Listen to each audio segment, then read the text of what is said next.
Yarrr, folks. How you all? Hey, there I am. Yarrr, welcome. This is Saturday, December 8th. We're at New Horizons Auditorium at 1140 Bloor Street West, a hair west of Dublin. And this is our ongoing series about the GE's, General Electric's nuclear West End secret. This is about the kerfuffle when we found out that for 55 years, strangely enough, they really kept it a secret, that GE is processing raw uranium. So they're shipping it through, from Port Hope mostly, to Lansdowne and Dupont, which is downtown Toronto, for you that don't know. And there's a plant there, GE plant. They process the raw uranium into fuel rods for the nuclear power stations, and that plant produces 50% of the fuel rods for all the nuclear reactors in Canada. And so we're here. This is the third episode of an ongoing series. We'll be following this case till its end. Now, just as an update, in case you haven't seen the other two parts, my name is D. Shanger, by the way. I'm a mod and Occupy Toronto live stream director here. And they're just getting ready to start now. It's a little after 2 in the afternoon. It's scheduled to be a 2-hour broadcast. And so they got a license renewal in 2010. Very secret, I guess, because it wasn't really public. Residents in the area didn't even know about it. And it's a 10-year renewal. So it's been around for 55 years, so now it'll be 65 years. But a lot of people were here, a lot of residences. When they found out, I know I found out through Now Magazine article about 3 or 4 issues ago. And yeah, people are up in arms over this. If there's any major accident and that nuclear powder escapes into the air, from what I understand, I don't know how much of it has to be in there, but you can kiss Toronto off the map for a very, very long time. Hi. Hey, and Zach. Hi, how are you? Hey, how you doing? Good. I'm just trying to give a summary of what's been going on and what's happening. Well, this is really unprecedented that a community gets together and it's not just the nuclear regulator listening to people on the regulator's terms, like just happened at the Darlington new build hearings. They had 3 days of hearings where they basically ignored people's safety concerns and the fact that there is no emergency management plan for the new Darlington reactors, or the old ones. That's about 2.5 hours northwest of Toronto. Not 2.5 hours, no, much less. It's Pickering is 66. Near your own town, right? No, that's Bruce. Bruce is near your own town. Where's Darlington? Okay, you've got Pickering. Yes. And then just maybe 10 kilometers outside of Pickering is Darlington, which is in Clarington. Oh, right there. It's right there. So they're both on Lake Ontario, and they don't plan for any emergencies. And that's the only 3 in Southern Ontario, correct? That's the only 3, yeah. But then there's Chalk River Bruce is north down, of Ottawa. or Darlington is down, right? Bruce was down, but I think they may have restarted it. Anyways, I've got to get going. Thank you. Yeah. Yes, for you that were following the other 2 episodes. So, Occupy Toronto will stay with this. This is our ongoing live series, and I'm going to just give you a nice pan of the audience, so you don't have to look at my mug. It's pretty packed.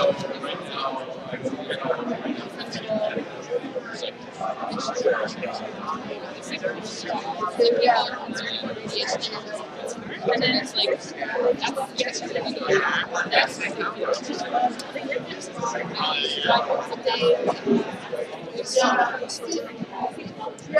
mean, that's the number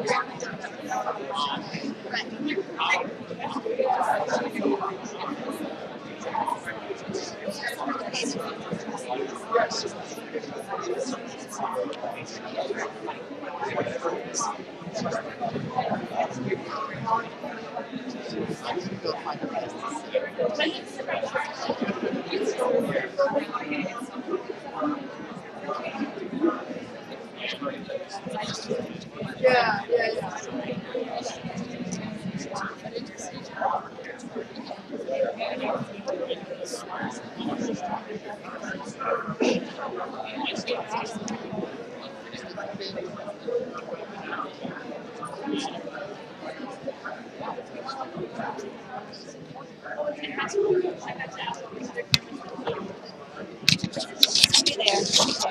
Yeah. Okay, so hey, That's somebody else, eh? yeah, yeah. Hey, how you doing, bro? Hey, How you doing? good, good. Yarrr. Yeah. So, like I said, now episode 2, I guess, or part 2 of this ongoing series, for lack of a better way of identifying them, was a travesty. The their GE did a PR stunt. Just to say that they did a public meeting. That was a disgusting display. Overzealous police. I forget how many police, 6 or 7 bicycle cops, a cruiser, a blacked out 4x4. There was contracted out security for GE. Overkill. And there was, of course, episode 1, the overkill of police with a field command unit. When I arrived here, there was 2 police officers in the auditorium, which is like, okay, wait a minute. There's public meetings. What's with the overkill of police? What does GE have to hide? Like, I don't know. That it's like, I know I've been pushed around and assaulted by police enough times in the act of live streaming, and they certainly are no friends of Occupy. And it seems like we're just about getting ready to start. Everybody's getting on stage. Did you find me a seat? Did you not save me a seat? I didn't know what. I got enough things to worry about. I'm just here. I'm kidding. Okay. Are you live? Yeah. Good. Of course. Yeah. Mm-hmm.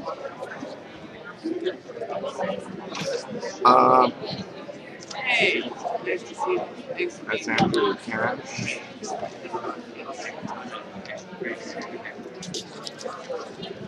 Okay.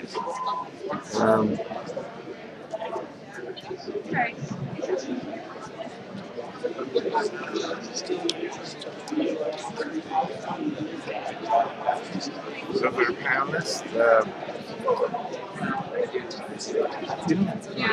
there's a program here, or There was a handout, like a poster.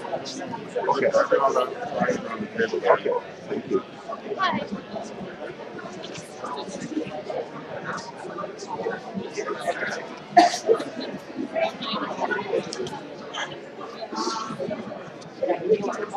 Looks too bad the one in the corner there. Yeah. Thank you. Okay, can I take this one? Sorry? Yes.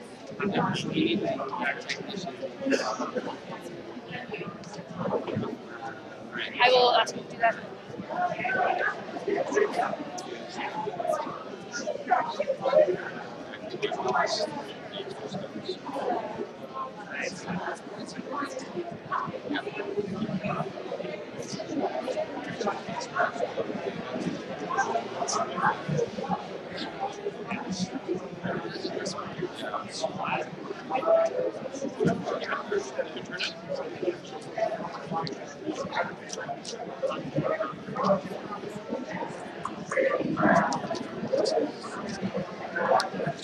Well, good evening, everyone. Good evening. Good afternoon. Good afternoon, everyone.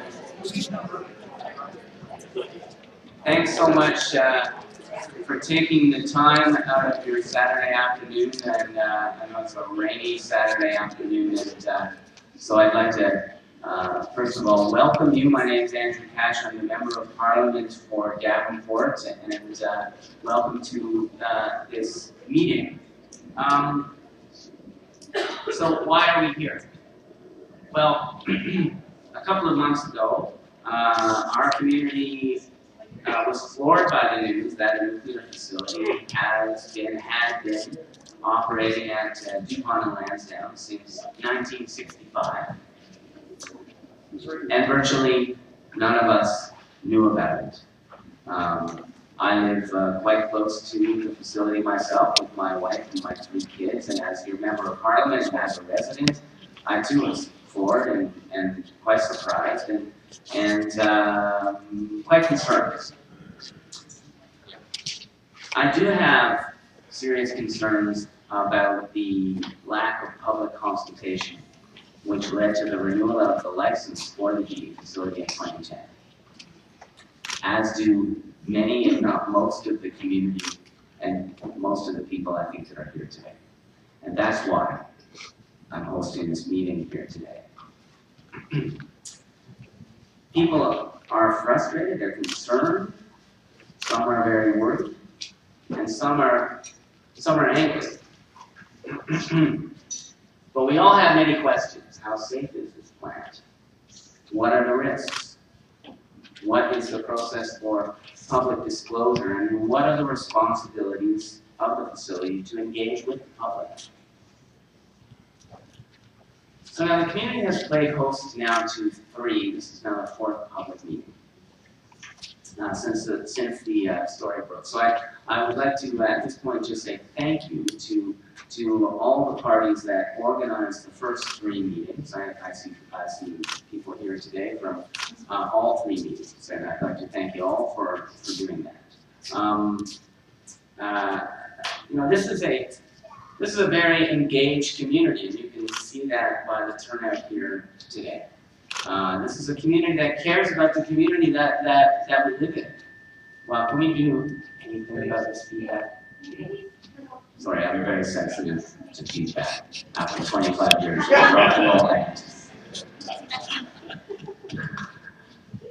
I should use that line of Stephen Harper. Mr. Prime Minister, I'm very sensitive to feedback, and you start talking some sense. Anyway, that's another subject altogether.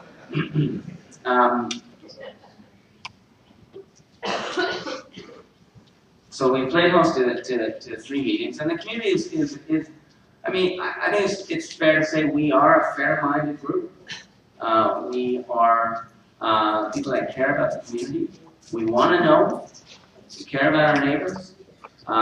We're sensible and reasonable folks, and we like to be treated that way by others. I think it's fair to say. So today, what are our goals? Today, I would like to see, and I'm hopeful that we can achieve this. I'd like to see the residents in this community, especially those that live close to the plant, have the opportunity to ask questions, ask direct questions, okay, and get some answers. And finally, get a sense of what our next steps are going to be here. That's the goal. So far, over the course of the last couple months, even though this issue is an issue that's tough, even though it's an issue that is for some people, for many people, worrisome, and for some frightening, even though that's the context, we managed to have, by and large, a very respectful conversation. I'd like to keep it that way here today. I'd like to keep it that way here today because we need to get answers. We need to have the space to ask questions. The only way we can do that is if we respect each other. Okay, can I have an agreement, a general principle on that?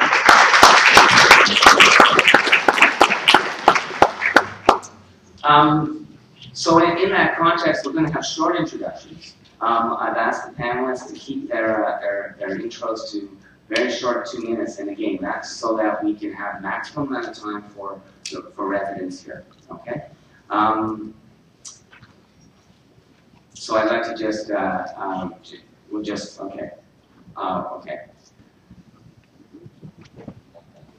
So we've got several panelists here. You can see that I'm going to introduce them, and I'd like to thank them all for being here.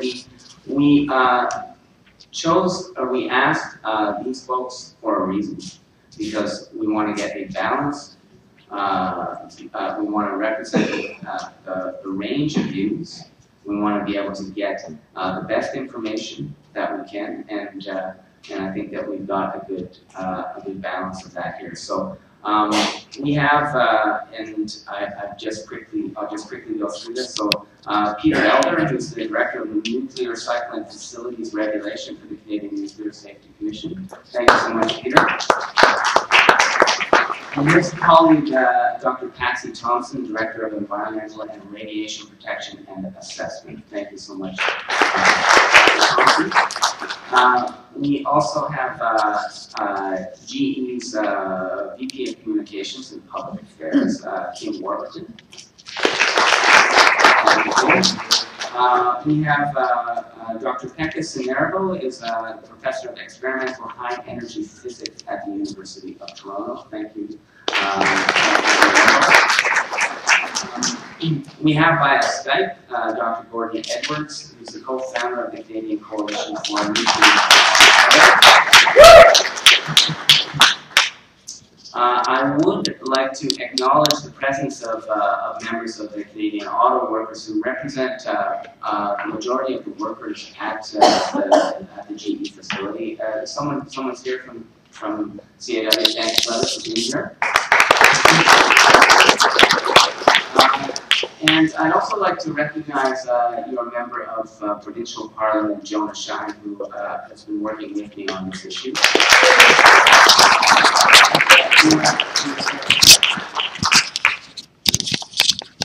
I just want to thank everyone for coming out today, for being here. As I've said before, I learned about this issue through the newspaper. I'm here as your provincial representative, but also as a resident of this community. And I want to thank Andrew Cash and his office for organizing this. We've been supporting Andrew through this process. Thank the panelists for being here. I think today is another opportunity for the discussion that we haven't had a chance to have before when the license was renewed, to have community input, to ask questions to the industry and to the regulator. So thank you for organizing that, and thanks for all of you. Thanks, Donna. And finally, we invited the Minister of Natural Resources, Joe Oliver, to attend this meeting today. Now, the Minister is the person where the buck stops, ultimately.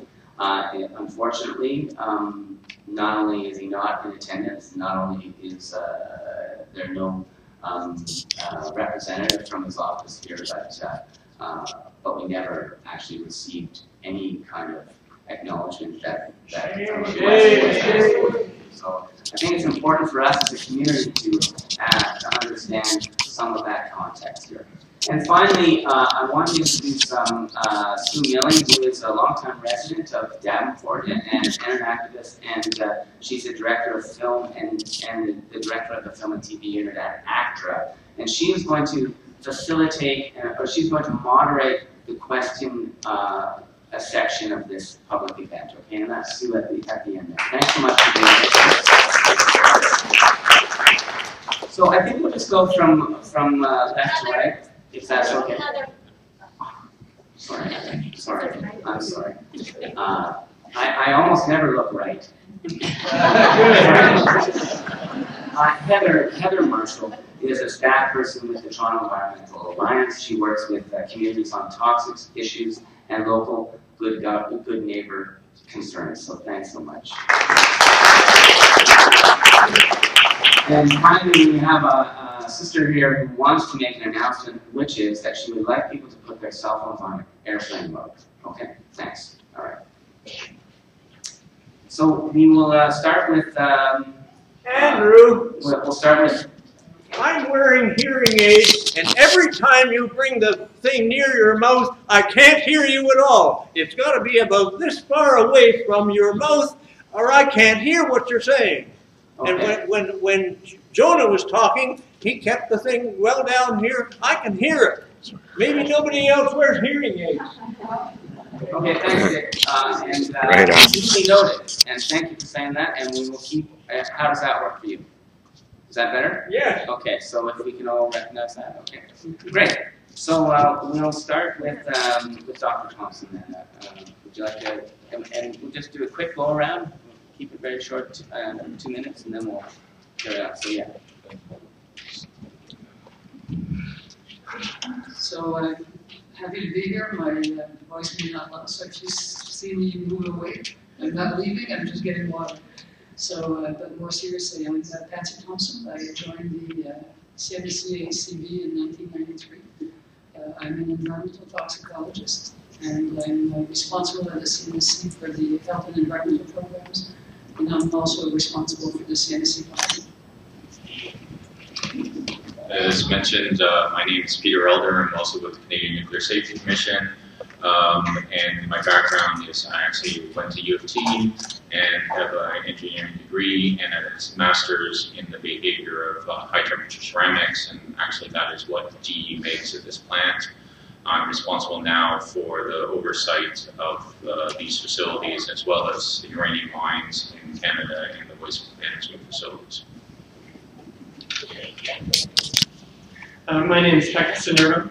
I'm a professor of physics at the University of Toronto, also senior vice president of the Canadian Institute for Advanced Research, a national organization that supports, as its name goes, advanced research. I'm also an expert on the radiation arising from my own research in elementary particle physics, and also been involved in the development of risk assessment schemes. I most recently chaired the panel commissioned by the federal government on the risk assessment of nanomaterials.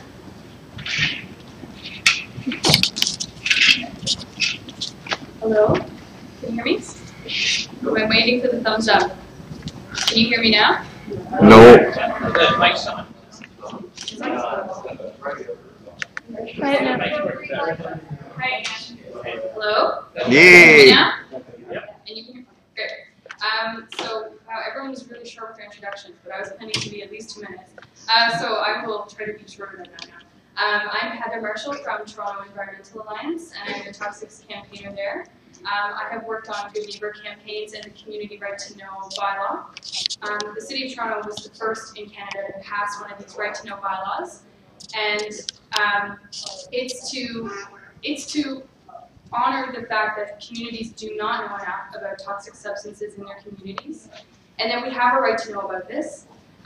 So the right to know bylaw in Toronto was a huge success for us. It focuses only on 25 substances though. It's a start, it's not the end. The substance you have concern around this plant is not one of those substances. So the right to know concept is still important, and where you can get information and the fact that there should be public disclosure of all substances that you're exposed to in your community is important. So I want to still honor that important fact. Around good neighbor campaigns, this is something Toronto Environmental Alliance has been working on for a few years. It is a concept that works if the community wants to keep a plant in their community, but they're not happy with the way that they're operating. So I just want to be very clear about that. That still becomes a decision for the community of what plants are you comfortable having in your community and which you are not. But if it's something you want to keep open or you want to change the type of business that is run in that plant, a good neighbor campaign can be a good way to get the community and the company working together on protecting health and protecting the environment, but still keeping something running in the community. The question becomes, what should that be? And I would be failing in my duty as an environmental activist if I did not also mention that Toronto Environmental Alliance does not promote nuclear power. We are pro-green power, and we want to see an end to all nuclear power in Ontario and Canada.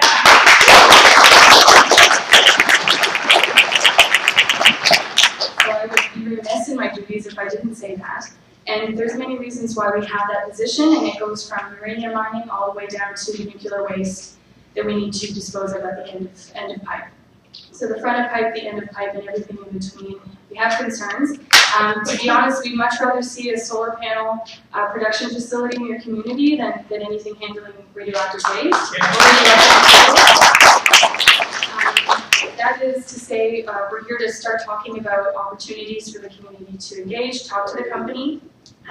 GE is a company that does other things, so we can keep that in mind. And I do think we need to have communities working with companies on issues, and that companies need to understand that communities do not have enough information, and we live here and work in these areas, and we have a right to know.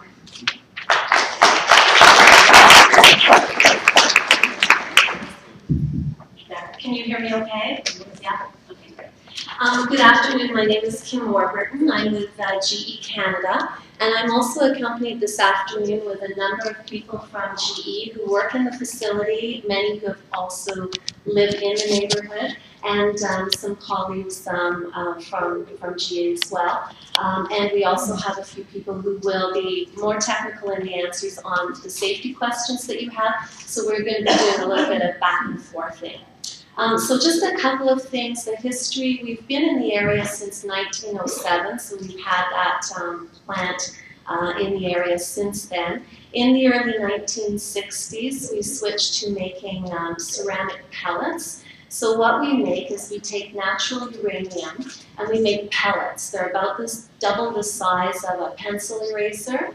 And those are made in the facility. Our people who make them, it's like a regular manufacturing plant. They wear a coverall, a glove, and eye protection like in any manufacturing plant. And then those pellets are sent to our facility in Peterborough. We have about 53 employees at the facility. As we mentioned, most of them belong to the CAW. We're very proud of our record of safety for over 50 years in the area. We're also very proud of our workers who are there. These are good jobs and they're good paying jobs. In terms of safety, the facility is highly regulated by the CNSC. We have representatives here today. And we monitor and test emissions from the plant very closely, and that includes air, water, soil. And we report to both local and federal regulators, and much of that information, in fact, I think all of it, you'll find either on our website or the CNSC website. Finally, in terms of communications, we recognize we've followed the guidelines which for regulations, so we've done that. We recognize, however, the area has changed a lot, particularly during the last licensing period in 2010, when most of the work was going on across the road, the condos. A lot of folks moved in 2011, so they wouldn't naturally have been in the area when the licensing was going on. So we recognize, we admit that we can do better in terms of communicating with the community, so we've started doing that, over a month ago. So there's a number of new communications procedures we've put in place, and we're looking to make that a lot more robust. So I'm looking forward to the conversation. We're here to answer all your questions, give you the facts. You're all smart people. You're going to draw your own conclusions. So what we want to do is make sure you have the facts from us, so that you can formulate your opinions. And we'd also welcome any additional thoughts around communications and what you would like to see going forward. Thank you. Dr. Edwards, who's on Skype, are you with us? Yes, I'm here. Can you hear me all right? Yep. Just a little bit of feedback, not the bad kind. Some of the other microphones are cutting out from time to time. Perhaps it's the same problem the gentleman at the back of the group pointed out. But anyway, my name is Gordon Edwards, and I'd like to thank very much Andrew Cash for inviting me to participate. Due to illness, I couldn't travel to Toronto, but I'm here on Skype.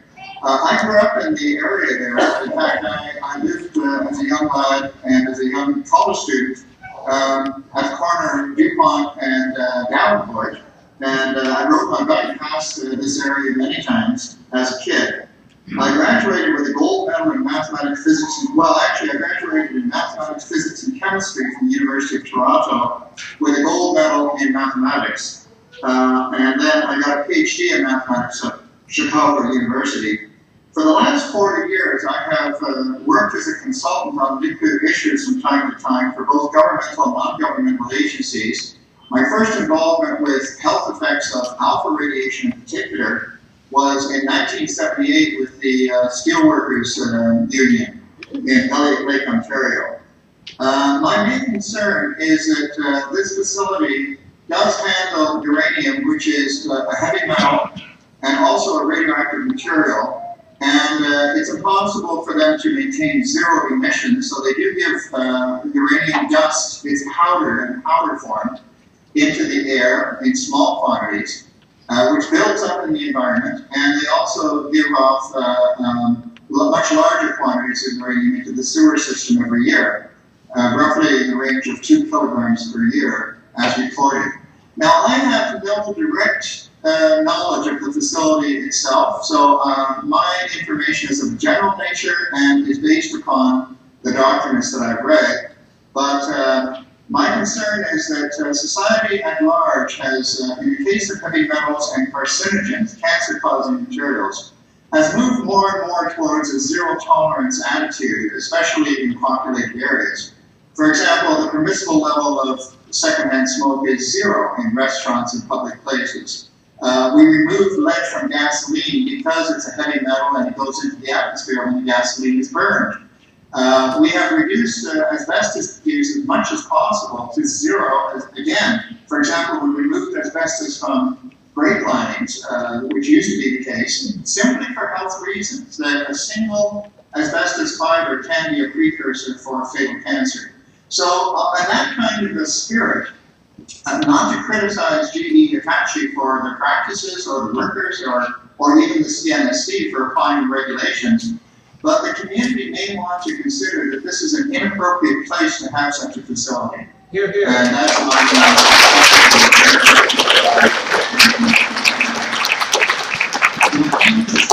is the failure on the part of the regulator and the proponent to be completely forthright in their pronouncements about public consultation and about the actual nature of the hazards themselves, both to the workers and to the people.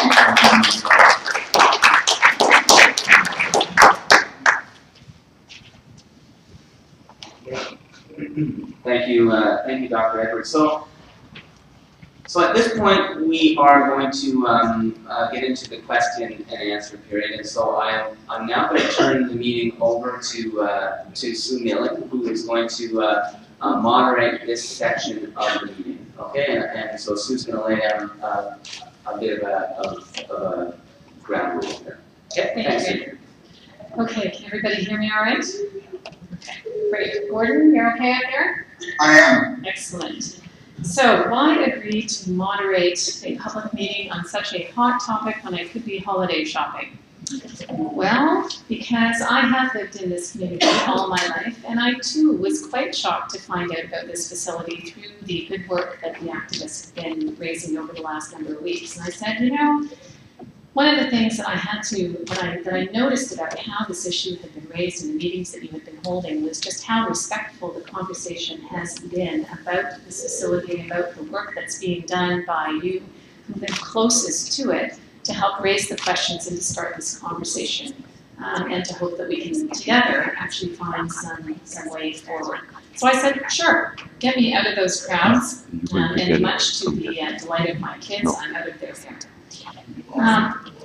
So I very much appreciate the time that the panelists have taken, and they were very brief in introducing themselves today, but I know that some of you have heard them speak at length at previous meetings about the process and about the work that is done at the plant, and I suspect we'll hear a little bit more about that through the questions today. And I really do want to thank the people who are going to be asking those questions. And as Andrew said, we want to hear from as many of you as possible this afternoon. So we're going to just ask that together we can, as Andrew said, do this as respectfully as possible. So there are 2 microphones on the floor here, and we're going to move from one microphone to the other. I'm going to ask that you try and keep your comments or questions to under 3 minutes. And we have a helpful person in the front row there, Victoria, who's going to give me a little note when we are sort of exceeding the 2-minute period, so I can let you know to please wrap up so that we can move to somebody else. There is an incredible turnout this afternoon, so if everybody takes 3 minutes, we are going to rival the filibusters that we've seen in Parliament this week. And I suspect that we would get a whole lot out, but I know you all have other things to do, so I am going to ask you to try to keep your comments under 3 minutes. We have been asked to keep our cell phones on airplane mode, and I appreciate that. If you do need to take a break during this meeting, the washrooms are out that door. There's water, there's coffee. If there's anything that we can do to assist you, please let us know. These mics are cordless, wireless. So if you have difficulty in moving to one of the microphones on the floor, just let us know and we will move them to you. There are people up in the balcony. I'm going to ask that you come down if you have a question to ask, and just really please appreciate that there are people who do have some difficulties with hearing, so ask that you use the microphones when you have a comment or question from the floor. Okay. There are also people here who are taking pictures and who are taping things, and as Andrew said, I'm from the film and television business, and so it's really important to me that that they ask for permission to do this or have the consent of people. And so if you're at the microphone and you're asking a question you don't want to be taped, you don't want to be recorded, please let them know. I'm going to ask the people who are standing here with the electronic devices to just respect that. Is that okay? All right.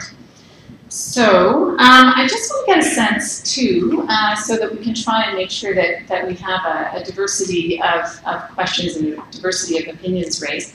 How many people are here today at their first public meeting on this facility? That's fantastic. Great. Welcome. That's wonderful. Okay, and how many of you live within like 5-minute walk of the facility? All right. That's fantastic. So the other thing I'm going to do with, thank you.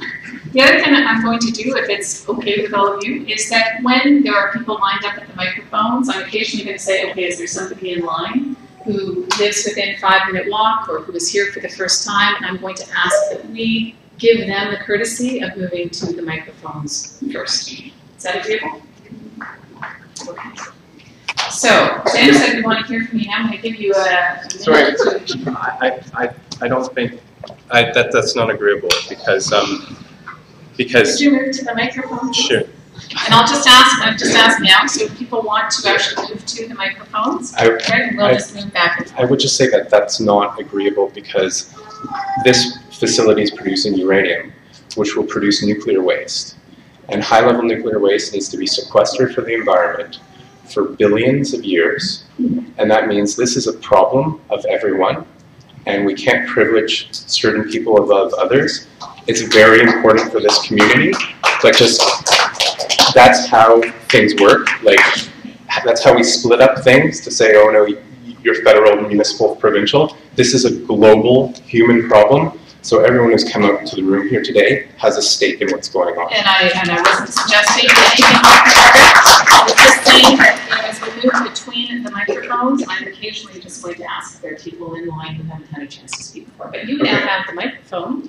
Would you like to raise a comment or a question? No, I'll encourage others to. Okay, all right, thank you. Okay, so we have a woman at the microphone there. If you can identify yourself. Sure. That would be helpful. My name is Judy Yarrr. I live not a 5-minute walk, but perhaps a 12-minute walk. I live on top of the escarpment. The escarpment. My son went to Regal Road School, and I first found out about this plant about 4 weeks ago, thanks to the activists in the room. I've been living in the neighborhood for 20 years. I never heard a peep about this. I was concerned about Darlington being too close, but this is unpalatable in my mind. What kind of safety commission do we have that allows a plant like this to be here? Not only that, allows emissions in the air. And even if you're not a 5-minute walk, if you're standing on the escarpment, you can inhale the stuff when the prevailing wind goes that way. Not only that, I believe I went to the first meeting where I was told that nearly 2,000 tons of uranium are being transported through the neighborhood in trucks. And I'm sure they're all within safety regulations. And safety regulations are really important. I'm sure everybody's doing a good job. However, there is no guarantee that accidents don't happen. Nobody gets into the car thinking, oh, today I'm going to have an accident. The same way nobody driving a truck thinks today I'm going to have a stroke driving this truck at the corner of St. Clair and Dufferin or wherever. I'm very concerned about this. My personal opinion is you get it out of here.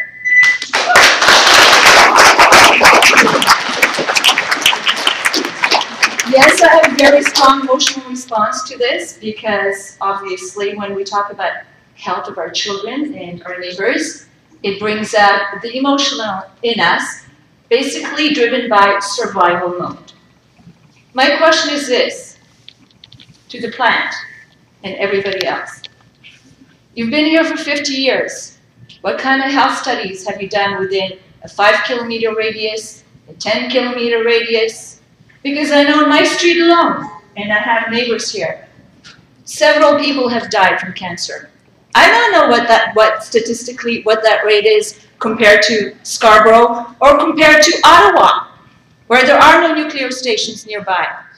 And there is no uranium processing plant in their neighborhood. Okay, can we go to the panel, please?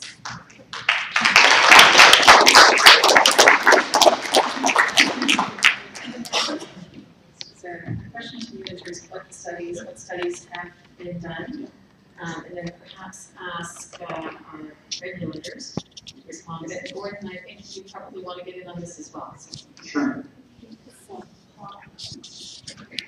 So I'm going to introduce Paul Desiree at this point. So he is our health and safety expert for the plant, and he's going to take these types of questions. Yes. Good afternoon, everybody. I just wanted to thank MP Cash for having this meeting. On the question of studies, I first need to tell you what our releases are. So our releases, the last 5 years, our average release is 13 grams. That is probably would fit on your fingernail, and that's the whole entire year. How that relates to exposures to the public is, can I just have that chart? That chart? Sorry.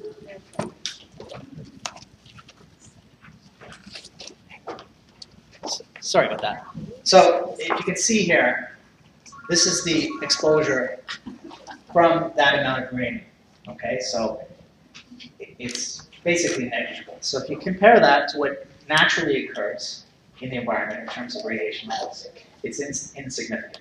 Okay, so for that, yeah, so for that reason, there isn't a need to do any studies around the facility. And we are committed to being as close to zero emissions as possible, and that's our ultimate goal, is to get as close to zero as possible. Can I ask Gordon if he wants to say something on this? Yes, well, I would like to say something about this. First of all, with regard to the licensing process that took place in 2010, one of the quotes from the transcript is, staff notes that there is a low level of public interest in either facility, that is Toronto or Peterborough. This has been the case during the current licensing period. Staff have nevertheless contacted a number of Aboriginal groups in Ontario to advise them of the current license renewal. Later on, one of the commission members said, you do send out newsletters to the 1/2 kilometer radius people in the area, keeping them informed?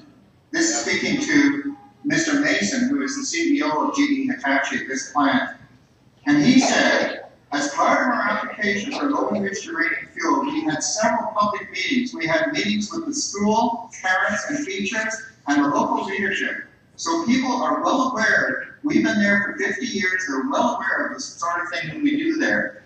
Now, my point is that if both the staff of the CNSC and of GE-Hitachi are unwilling to even admit that they have not communicated properly with the people in the area, then how can we trust them on other matters?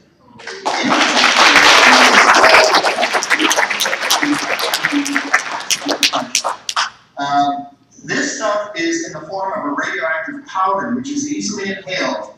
Their own documents show that inhalation is the primary risk. And if there was an accident which released this powder into the area, then it would certainly represent a serious contamination problem, and for a very long time, because uranium has a half-life of 4.5 billion years. In addition, if there was an accident on site, for example, they use hydrogen gas in their process, which is an explosive material. If there was an explosion, even one that wasn't devastating, it could result in a large emission of radioactive dust into the air, which would linger in the area for generations. So this is, in fact, a serious consideration. And the question once again remains, wouldn't it be better to relocate this facility to a place far removed from residential areas? For example, within the boundaries of one of the existing nuclear plants where they actually need the fuel. That's what they should be manufacturing.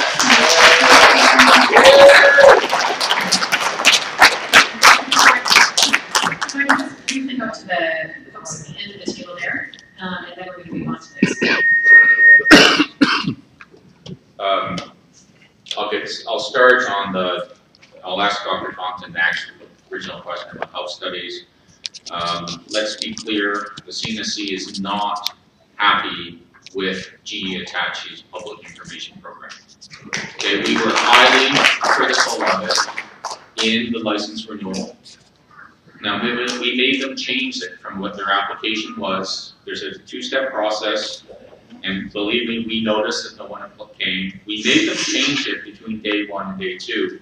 We agreed at the end of that it was okay on paper, but it had to be implemented.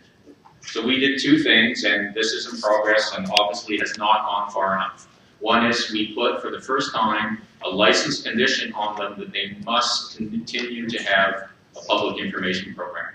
Before that, it was when you ask for license renewal, you do something, but it was an ongoing effort.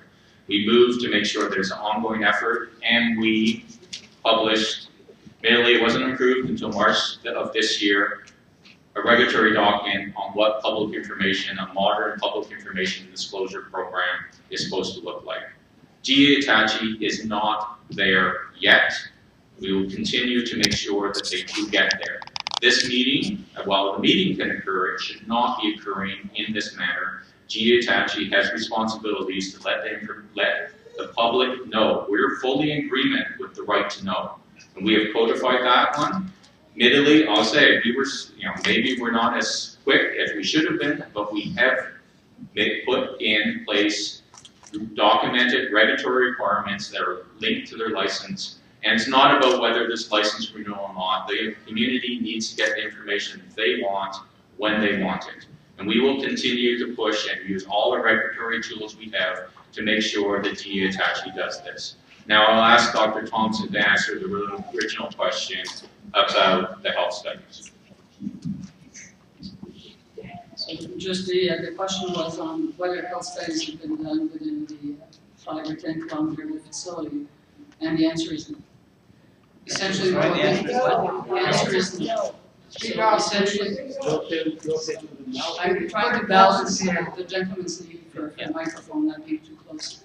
So the answer to the, have we done health studies in the immediate vicinity of the facility? The answer is no. What we have done is worked with Health Canada and the Ontario Ministry of Environment in developing water quality standards and air quality standards that are based on health studies. Uranium is a well-known chemical toxic. It's not very radioactive. We take into consideration the chemical toxicity of uranium and its radioactive cancer-causing properties. We look at all the health studies that have been done, all the studies that have been done on animals in the lab. We looked at how uranium behaves in the human body. If you breathe it in, if you ingest it, where it goes in your body, what organs it affects. And with that information, create safety factors and their drinking water standards, protective of human health. And there's an air quality standard in place by the Ontario Ministry of Environment. It's very recent, based on the most up-to-date toxicity studies. And that uranium and air standard, based on human health, is 0.03 micrograms of uranium per cubic meter of air. The air monitoring around the GE facility is 0.001, so 10 times less, even more than 10 times less than the health protection standard developed in the Ontario Ministry of Environment. The monitoring that is done by GE is not done the way they wanted at the time they wanted to do it. The monitoring program is reviewed and approved by the CNSC based on a technical review. We do inspections to make sure that we implement the monitoring program And we do independent monitoring around the facility to make sure that we're hearing on problems. Here, no, next question. Next question over here. There's other people. Next question over here, please. Okay, on the question of studies, I met a woman, I'm so sorry, excuse me. And she's actually a friend of mine, but I didn't realize she had lived in this neighborhood back in the 60s, 70s, 80s. She said there was high incidence. She said there were high incidences of children being sick all the time, and they didn't know why. She said it was a low-income immigrant area, and no one cared.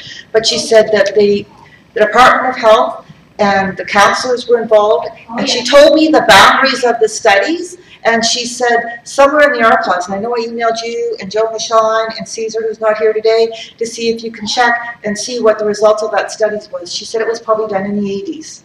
And as far as 5, 10 years ago, that's my mind here. Because this thing of people saying that they didn't know, those of us who've lived here since we were children have known that. And when Lansdowne got ripped up a few years ago, privately, with private money, and as part of the lawsuit that happened about ripping up Lansdowne, there was a study that was done by Marcus, and it showed high levels of toxicity in the soil from Lansdowne, all the way from the top of Lansdowne, Davenport, all the way down to college, because of what was happening. So I come up here with mixed feelings, and I'm sorry to interrupt, just because in the last 5 years this community has changed in the sense of residency west of Lansdowne. All of a sudden it's a concern. But when those of us who were children of immigrants or whose parents didn't speak English and brought it up, and even 5 or 10 years ago when we fought that issue and it's public knowledge, nobody supported. All of a sudden, because now you've got condos and you've got all this other thing, people are thinking, so that's something that we need to be very aware of, that there were people who were bringing this issue up to our elected representatives on every level, from the councillor to the MP to the MPP, and nobody did anything about it. And it is public knowledge. So if you go into your archives for Toronto, just even the last 5 to 10 years, you will see those studies that were commissioned. So please, I come here with mixed feelings about all of this, only because as somebody who's lived here all her life, and we tried really hard, and we got no support from other people in this community. And now all of a sudden, because condos are going up, this evening now. So let's be very mindful of that. Let's go back to that.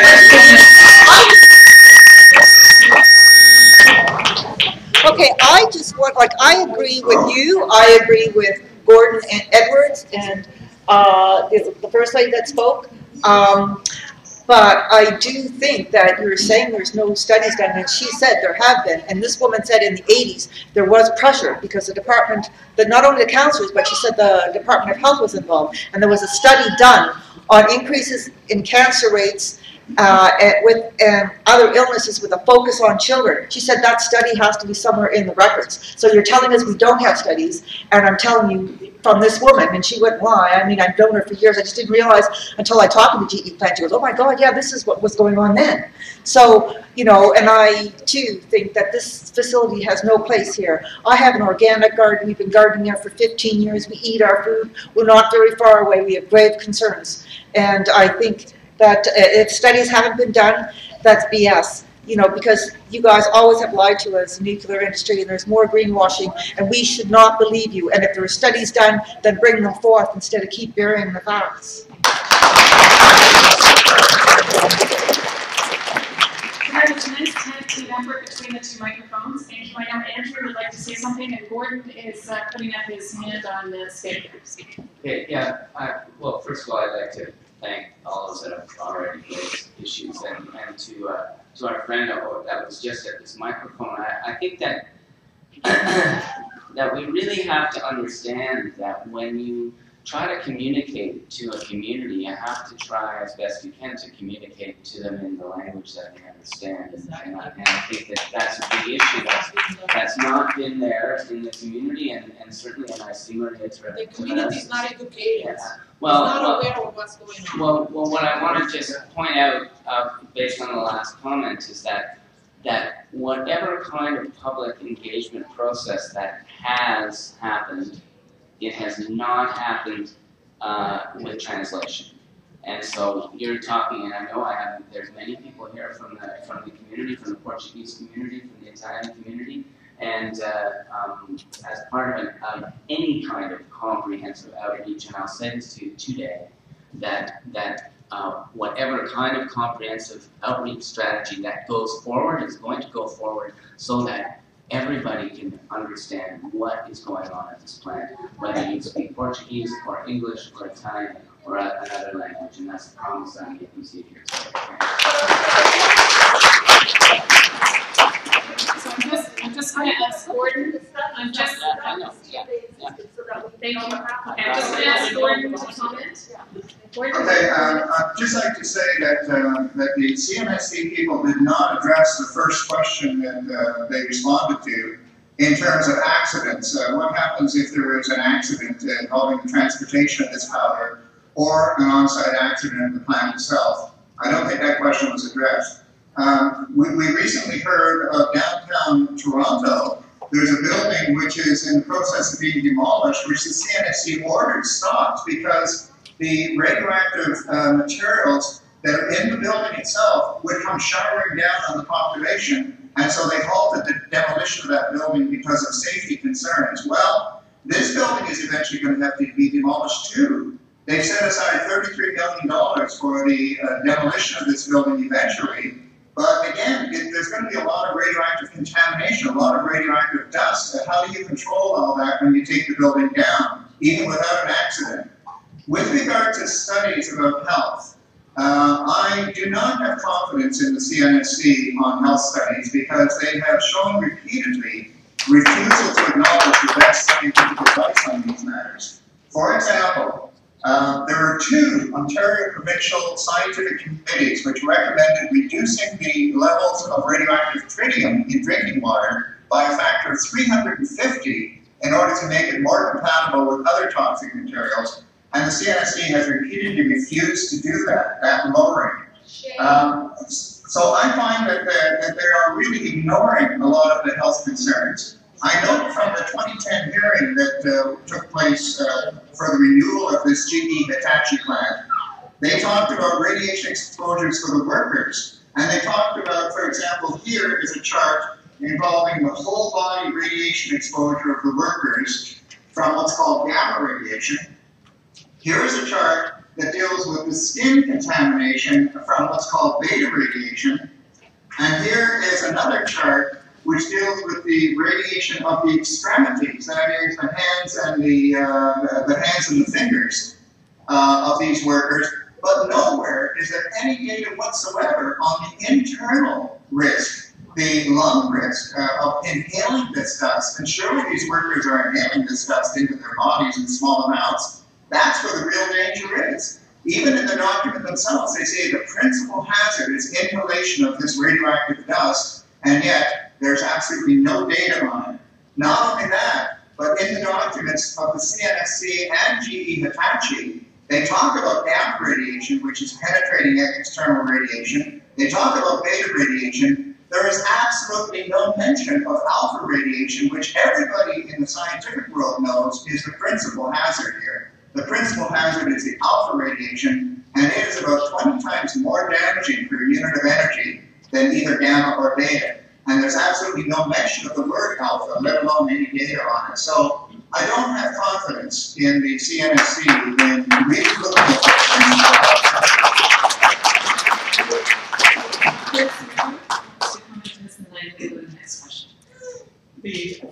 There are several issues here.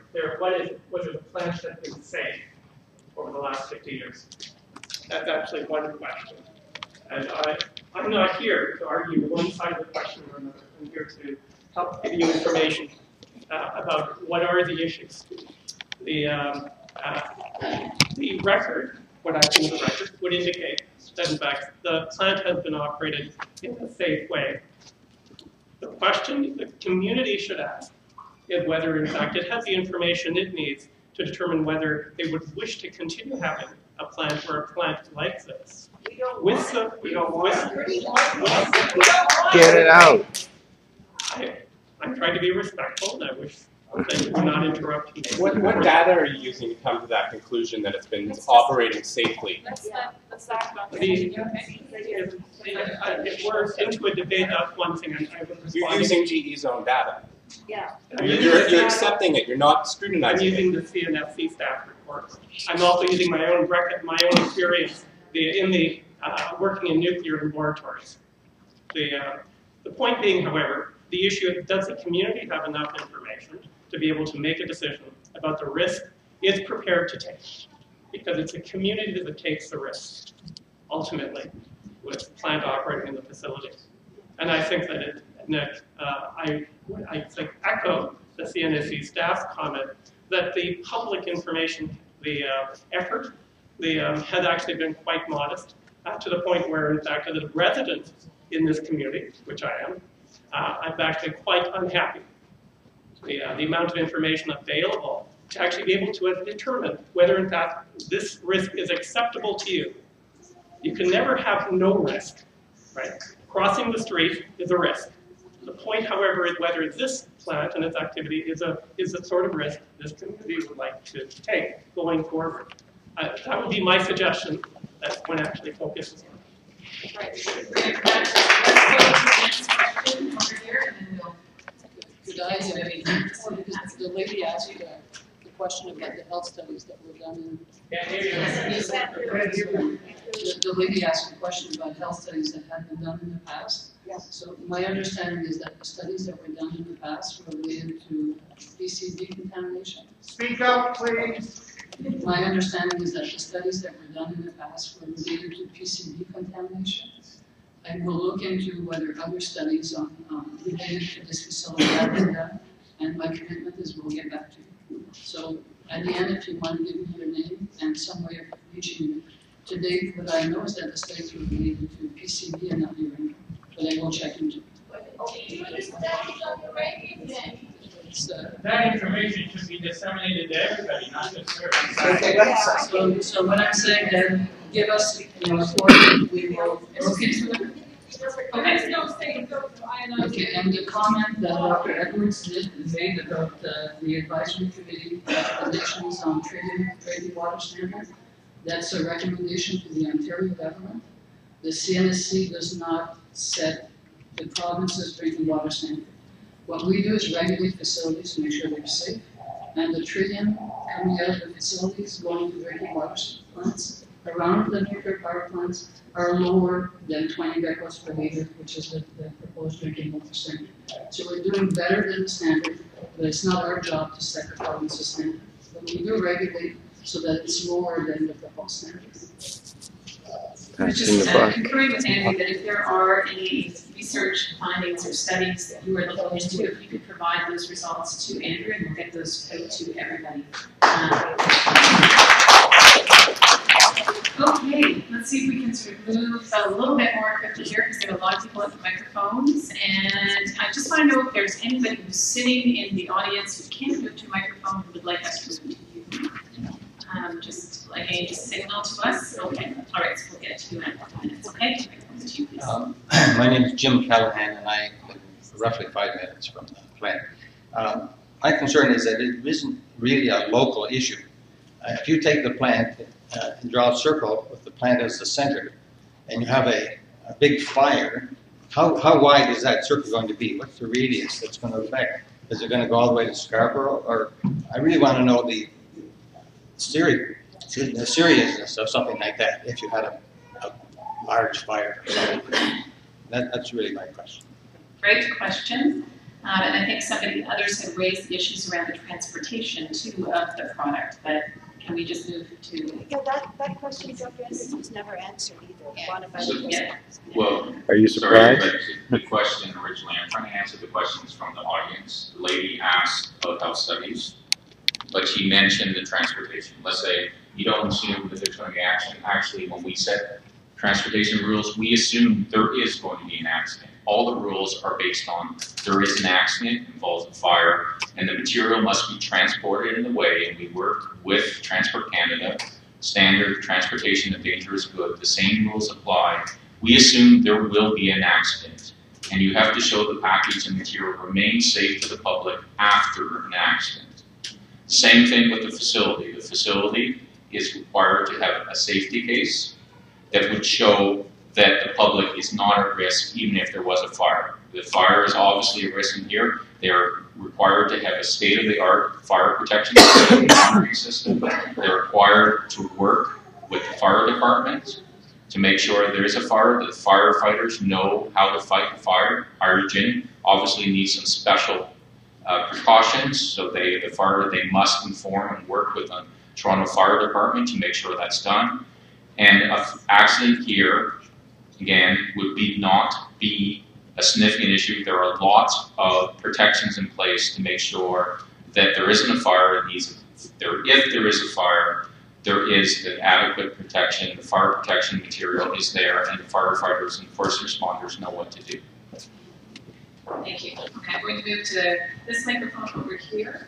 Gordon pointing this way. Okay, Gordon, over to you. Yeah. First of all, I'd like to say that it's true that the CNSC takes a lot of care on questions like fire and insists on the highest standards, and similarly for the transportation tasks. I have no argument with that. I think they do a good job.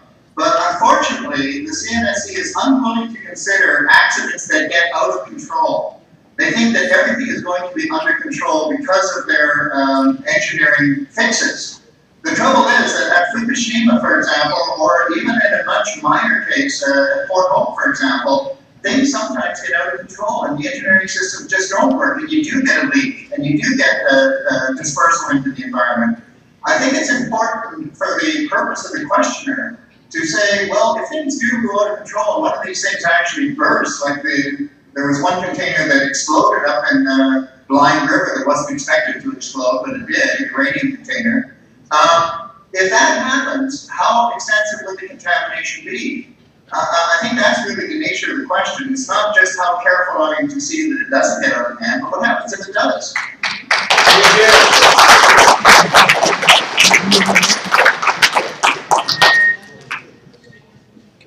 Okay, it sounds like Paul is going to take a stab at answering that question, and then we'll move to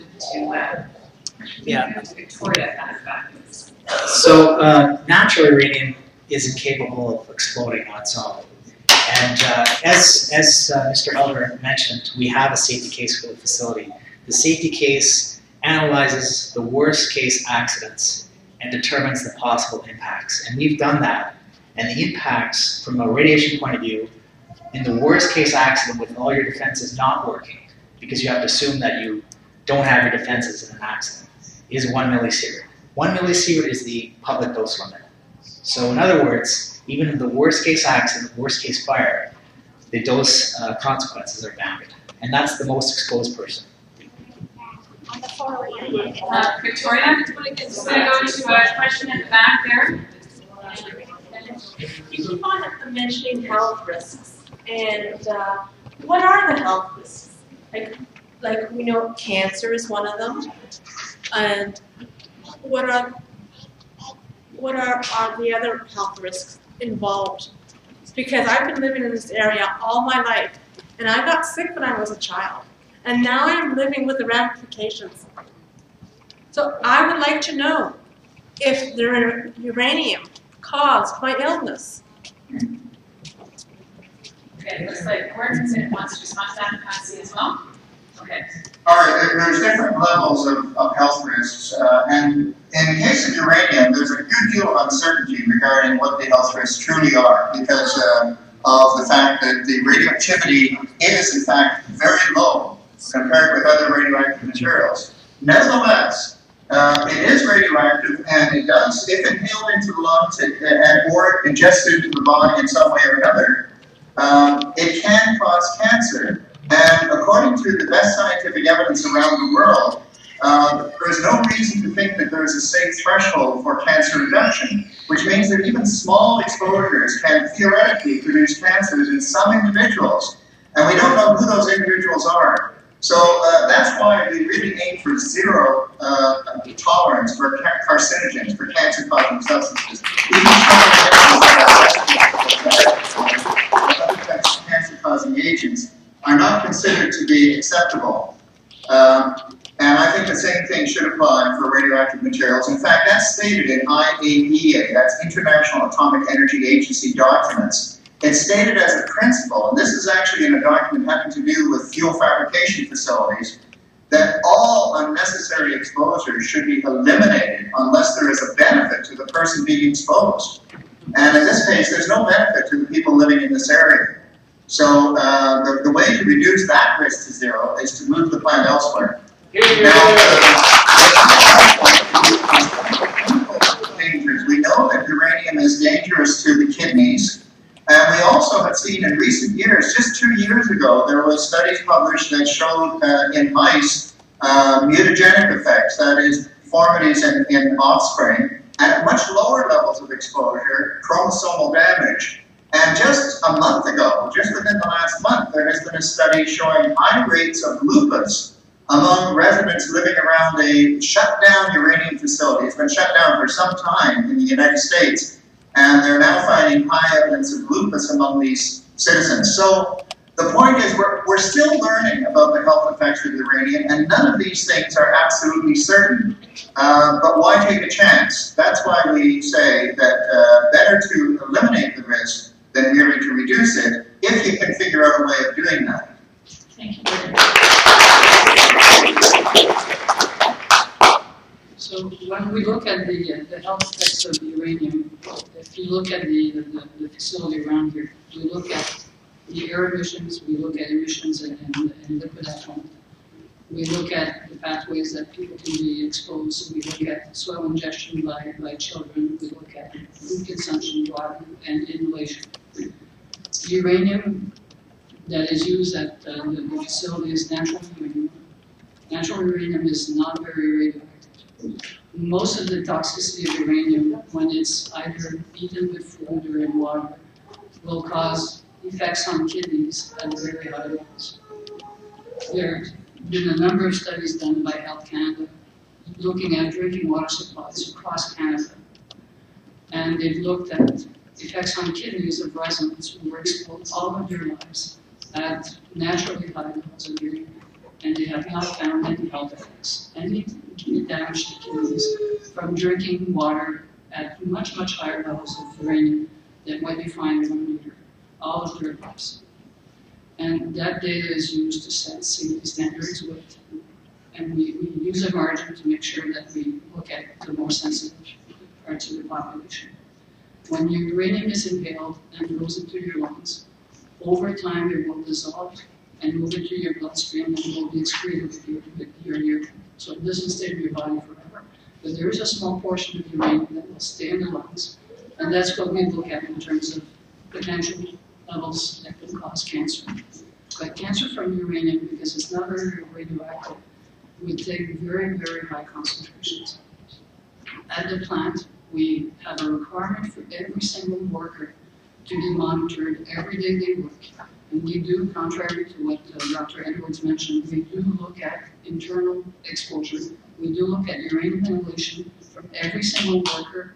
It is being monitored, it's being measured, and it is reported to us, and it is reported to Health Canada. So the statement that workers are not being tracked for internal exposure is simply not true. So we do look at it, we have a lot of information, and we do actually know a lot about uranium toxicity because it's a substance that's naturally occurring that has been studied for decades.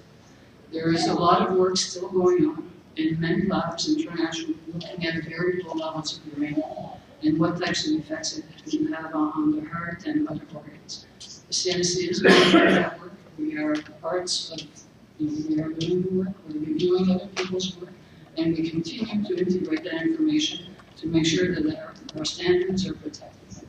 To date, there are no studies done with very low levels of uranium, even lower than what we find here, that have shown that it's related to health effects.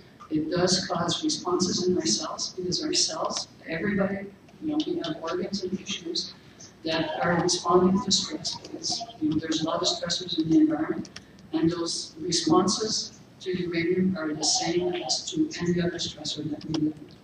With the sun and she's running the clock. 2 minutes. I'm going to ask the panelists their responses as Boring. and focus Absolute on boring. questions as possible. Okay, Gordon, I'm going to come back to you in a sec. Let's just go to this question over here. Hi, I too have lived in the area for more than a couple of decades, and I too am a son of immigrant parents. And yes, we all, the people that were around the area, did know that this pellet plant was in existence. We fought back 2 or 3 decades ago the PCBs cleanup, and we were able to some extent, we were successful in that. That was the larger part of the GE site that was cleaned up, but we don't know if it was cleaned up fully. I worry for the people that live there currently. So the politicians who said that they weren't aware of it, that's a problem. I don't understand why you wouldn't be aware that this pellet plant has been here for so long. We knew about it. We just weren't able to get rid of it. I believe in removing the plant. I'd like to know from the politicians and anyone else how that can be done with the company not being in agreement. Is expropriation a possibility in this regard? Thanks.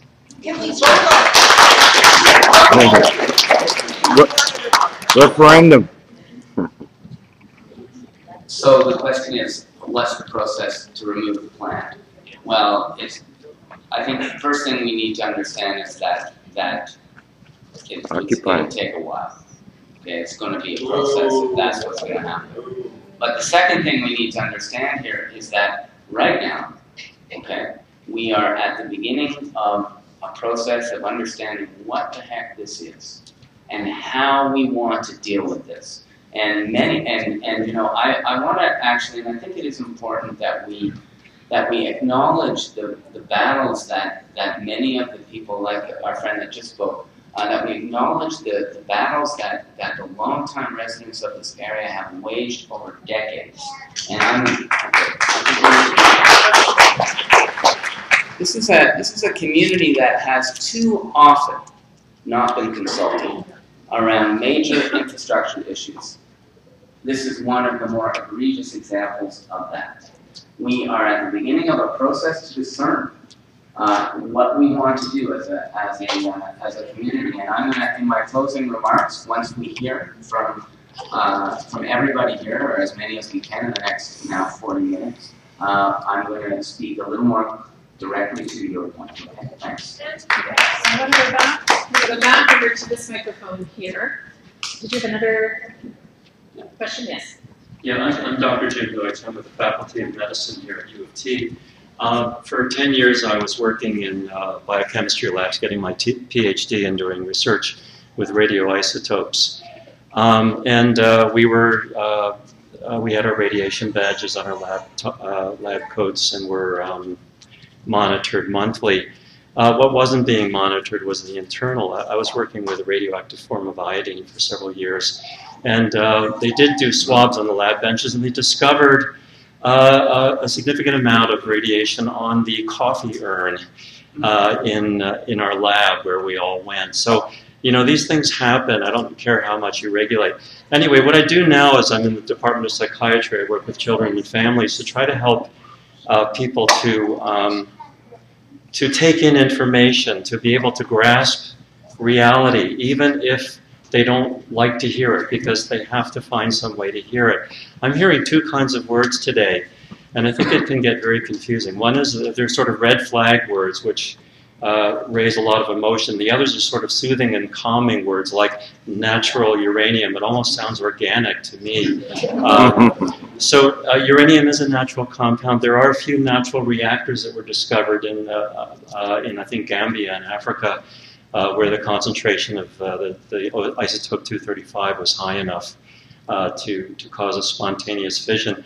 But it's true. Most uranium is not very radioactive. But now we have to look at the graph of the background radiation, and I think what gets confused quite often is external radiation and internal radiation. Dr. Edwards could speak to us for hours, and we would still be hanging on every word. I wish we could hear more from him. But the point is that the internal radiation is the alpha radiation. This is a combination of 2 protons and 2 neutrons that the nucleus is throwing off. And uranium binds very closely to DNA, the phosphate groups. It stays there.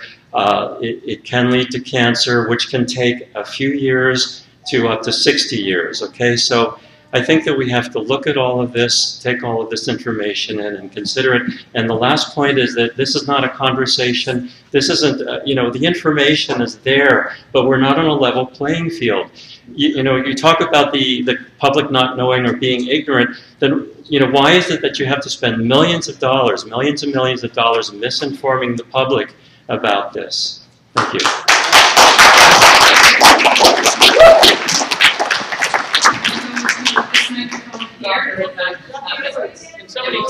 Come back to the panel to actually respond to a couple of the questions at a time, so question over here. First of all, thank you for having us here. I have a two-part question.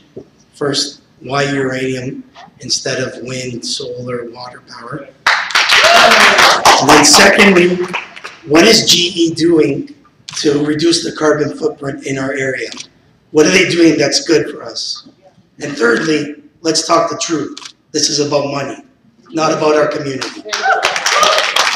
The truth. Andrew, you know it. Thank you for the question. I said we're just going to take a couple and then I'll come back to the panel. My name is Bruce Cox. I'm the Executive Director at Greenpeace, and I lived in this community since the mid-70s. I've lived in the community since the mid-70s. I was actually quite surprised to hear GE say that you were proud of your record. It was my understanding that there was a major soil contamination and reclamation project that took place here. Am I mistaken on that? True. In the 80s. Okay, well, I guess there's a trust factor here that happens. So to say that that in fact you're proud of that record when we've had PCB contamination, GE has not been a good community member in this area. I wonder if in fact you would be open to the idea of sitting down with residents, maybe somebody from T, and having some independent testing as to maybe to bolster the confidence of the community in the statements that you make, to open the doors and to have some agreed with the residents and with perhaps some experts here that could come in and look at some of the data that you have, and perhaps work on an emergency response or perhaps even some of the health studies that people have asked. Would this be something that GE would be willing to fund, seeing as how you've had a 50-year record of making money out of the community?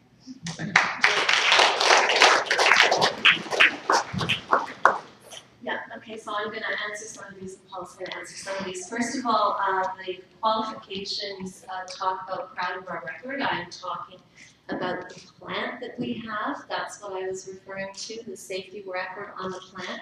And the men and women who work there, they are great workers and they're great technical workers, and those are good jobs. And that's what I was referring to from that perspective.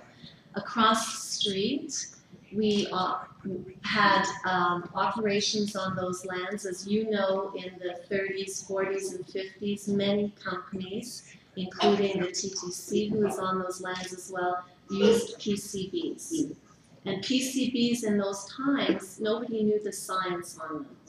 And the regulations came after, right? So at that time, PCBs were a chemical that was used in cleaning solvents and all kinds of things. In fact, GE stopped using PCBs about 10 years before the federal government regulated them out of existence, because we started seeing the science and realized that that was not an appropriate chemical to be using, as did other companies. So yes, we did use PCBs in our process. The lands were industrial lands. And fight the citizens in trying to get that information. I'm just giving facts, okay, guys, because maybe that's what I said. I started earlier, you know what, you're all smart people and you're all going to be forming conclusions. And so what I just want to do is give you facts, because that's what people are asking for. So going along with the PCBs across the road, those lands were industrial lands. GE sold those lands in the early 80s to a company who was managing the lands as industrial lands. So they were sold industrial use to industrial use. They were then sold again for residential use. So it's a little bit of the history on the background. We have continued to maintain oversight. There are legacy issues, and we continue to be involved with those properties. So now, in terms of the plant, and in terms of consultation with the community, absolutely. We are more than happy to sit down and talk with people. We've actually had some people through the plant. We've shown the operation. A lot of our records in terms of emissions you can find on the website. You can find on the CNSC site. So most of that information, Paul, correct me if I'm wrong, I think all the emission information is there publicly available. So we are more than happy to, because it's scientific, right? It gets complicated. And so we're more than happy with lots of experts from GE and other places to sit down and talk about what does all of this mean. Absolutely. Will you fund studies? Question. Will you fund the study? I guess we would have to figure out what's needed. So I can't answer that right now. If that's needed, then I think we all need to talk about that and figure out what the steps are. But the first step is, would we be willing to sit down and talk a little more? Absolutely. Absolutely. Okay. I'm going to now. Sorry. Just, yeah. Okay. Yep. Okay, Gordon. Okay, Paul. I just wanted to add one thing to what Kim Warburton said, and that is around our critical measurements. They're all independently verified by third parties. So for air emissions, we have an independent third-party consultant come in and do their own measurements, and we compare them to ours, and they compare very well. So I think that's important, and we can certainly make that information, available to the public as well.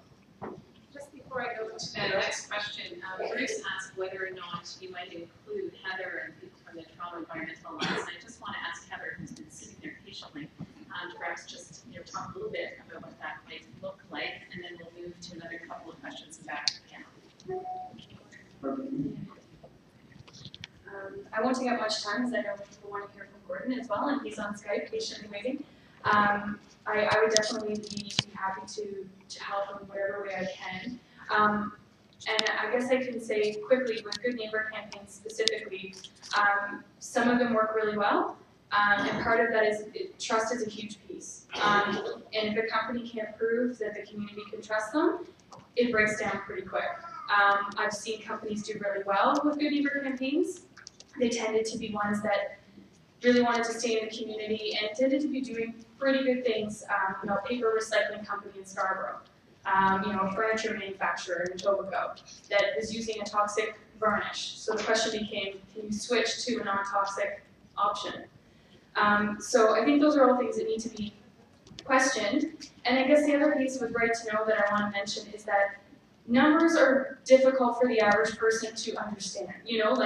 What does 0.03 grams mean? Does that affect my health? Does it not? What are the risks? And so I think with the Right to Know piece, it's not just knowing numbers, it's actually having studies that back up, is there a health risk? What is the health risk, and what are the concerns long term? And looking at internal and external, looking at all of those pieces and being very holistic about how you're looking at these questions. And the last thing I wanted to quickly mention is that unions like CAW, I've worked with them on Toronto Cancer Prevention Coalition Working Group, and I know that there are workers who care a lot about health and safety, and they want to see a green economy, and they want to work towards that. So they've actually were supportive of the Right to Know bylaw. So I think for workers, it's health and safety and having good jobs, whether that's handling radioactive materials or doing something else. I think that is a question. But I think you can still have good paying jobs with less health and safety risks. And I have seen CAW retirees fight for their health claims and be denied and denied and denied. And that was because they got cancer on the job. And it's really hard to prove what was the reason. And like has been mentioned, there's a lot of stressors that can impact your health. And it becomes hard to trace back 20, 30 years what were you exposed to. And they're not getting their health claims covered. So, who's fighting that? Where were they working? They were working in Peterborough, the GE facility. Thank you. So I just want to point that out. Thank you. Yes, a couple of points, because there were some questions asked. One was about alternatives to uranium fuel. The fact of the matter is that right now there is a glut of uranium fuel in Port Hope, for example, where they manufacture the other 1/2 of the required amount for Canadian reactors of the fuel pellets. They're stockpiling them because there's no immediate use for them. I don't know if that's also the case in Peterborough, but I imagine it is.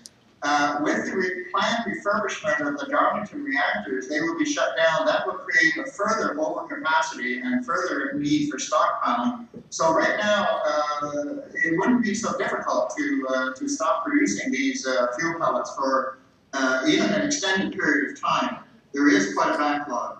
Secondly, with regard to the assurances of safety from the CNSC, these are all based on mathematics. I happen to be a professor of mathematics, and I find that their mathematics is very unreliable. Just within the last year, for example, there was a recognition that they had underestimated the emissions from a Peterborough facility, a different Peterborough facility, for the last 18 years.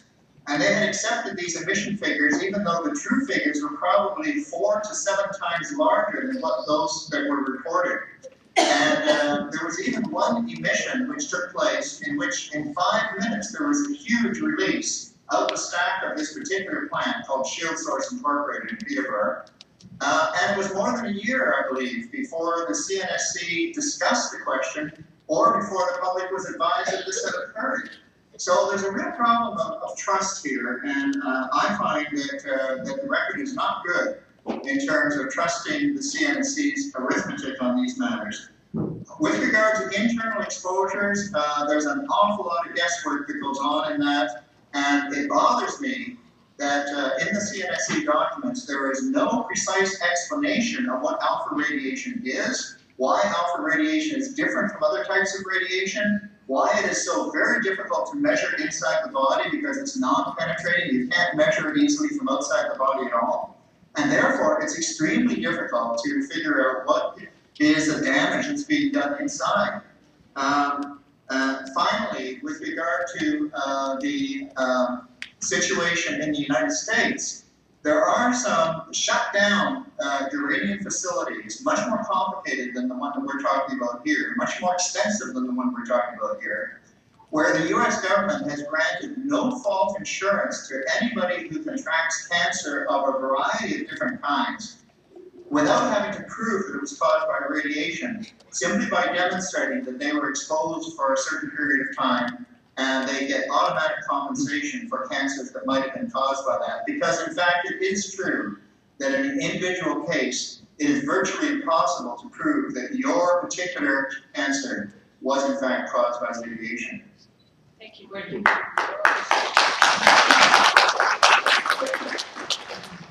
Dr. Shapiro is here from the medical office of the City of Toronto. Just want an opportunity to talk a little bit about what the city is doing. Yeah, I'm with the local health department. I'm an associate medical officer of health there. There was an issue about health studies that came up. I wasn't with the health department in the 1980s, although I think the medical officer of health, Dr. McEwen, was, and actually worked in this area at the time.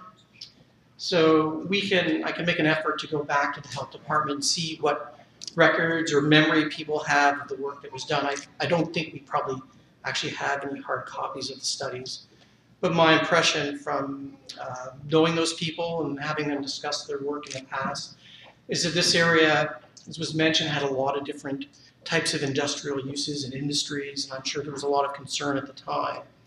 So probably the studies that were undertaken were of a more general nature. I don't think they were focused on this particular plant, but were more looking at the community as a whole and the type of health problems they were experiencing.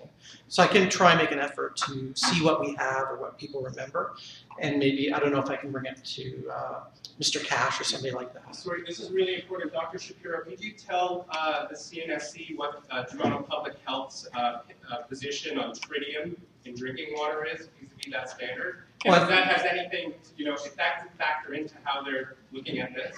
Well, I think they're well aware of Toronto Public's health position, that the Ontario drinking water standard should be, I think, at 20 becquerels per liter. I can't remember all the technical figures, but it's at a much lower level than what's currently regulated, and it has to do with sort of a debate within the scientific community about how to set risk levels.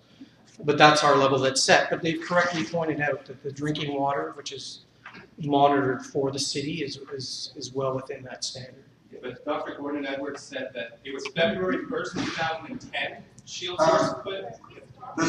Can I say one small thing on that point? Gordon, we're just going to go to the microphones here and hear from a couple of people, and then we'll come back to the panel. Okay. This is a hot pursuit item, though.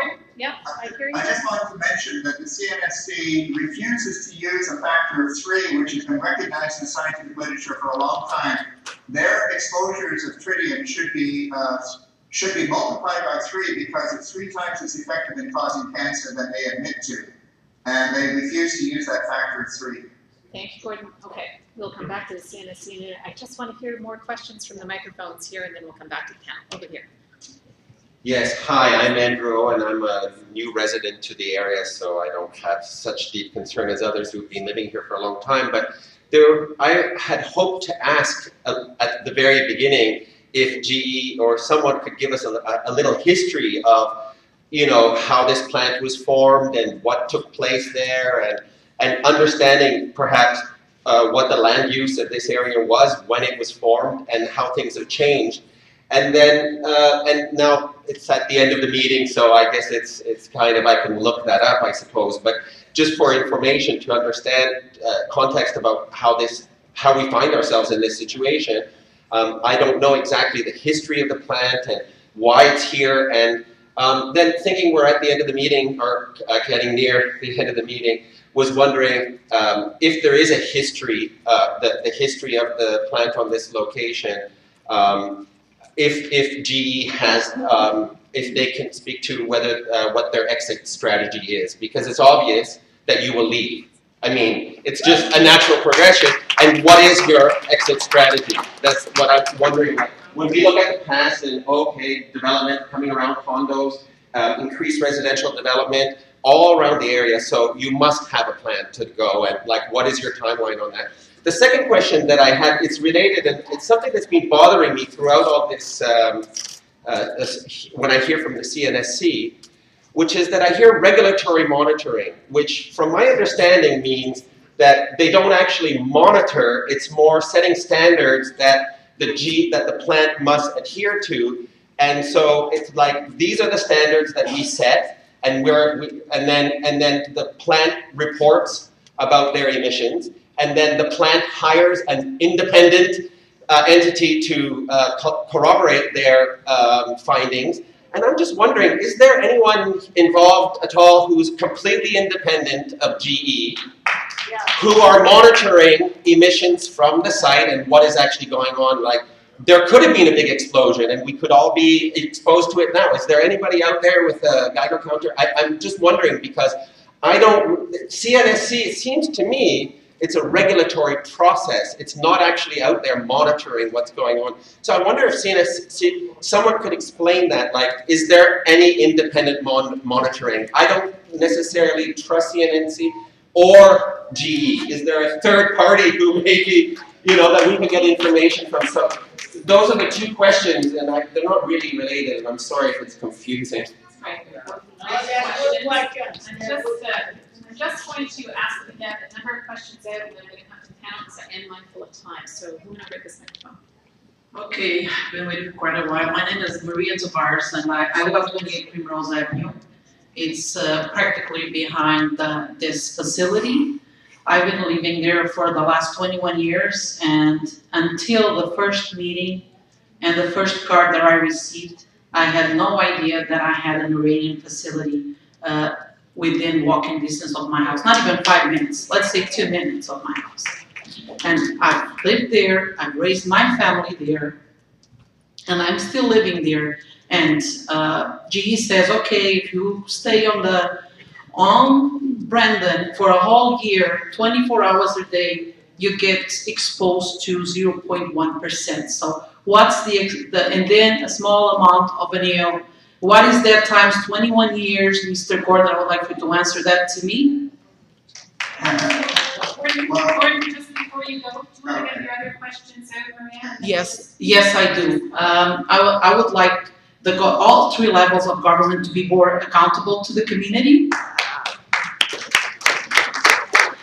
And because an uranium facility, they're saying they've been there for 50 years. My house is more than 50 years old. There's a lot of houses in that area that are more than 50 years old. There's a lot of people that live there. I'm sure this hall will not be big enough if this information was set out to the community in different languages, because we are a multicultural community.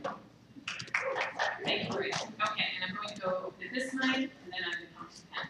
Hi, my name is Dawn Wither, I'm a resident of the area. I wanted to ask, I guess, make a statement and then ask a very simple question.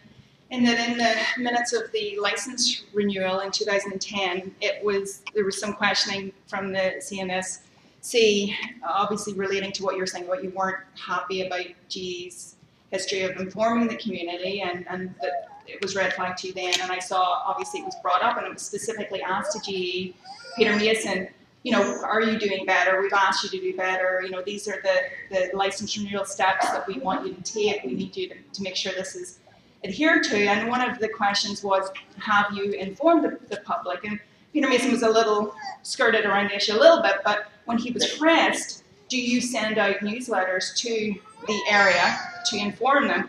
He said, yes, but only when we have something to say. And he was then asked how often, like once every 2-3 years. And he said, yes, once every 2-3 years.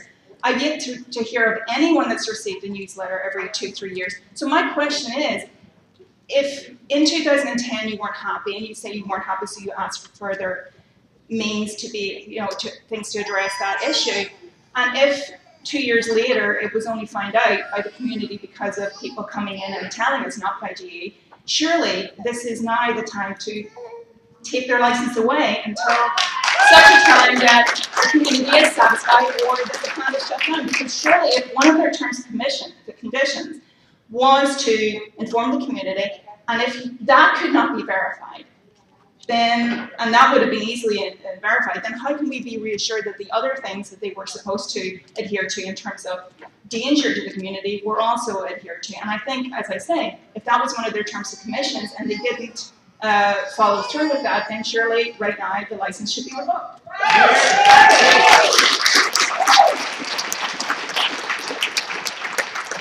Perhaps I'm going to go to the panel on this one.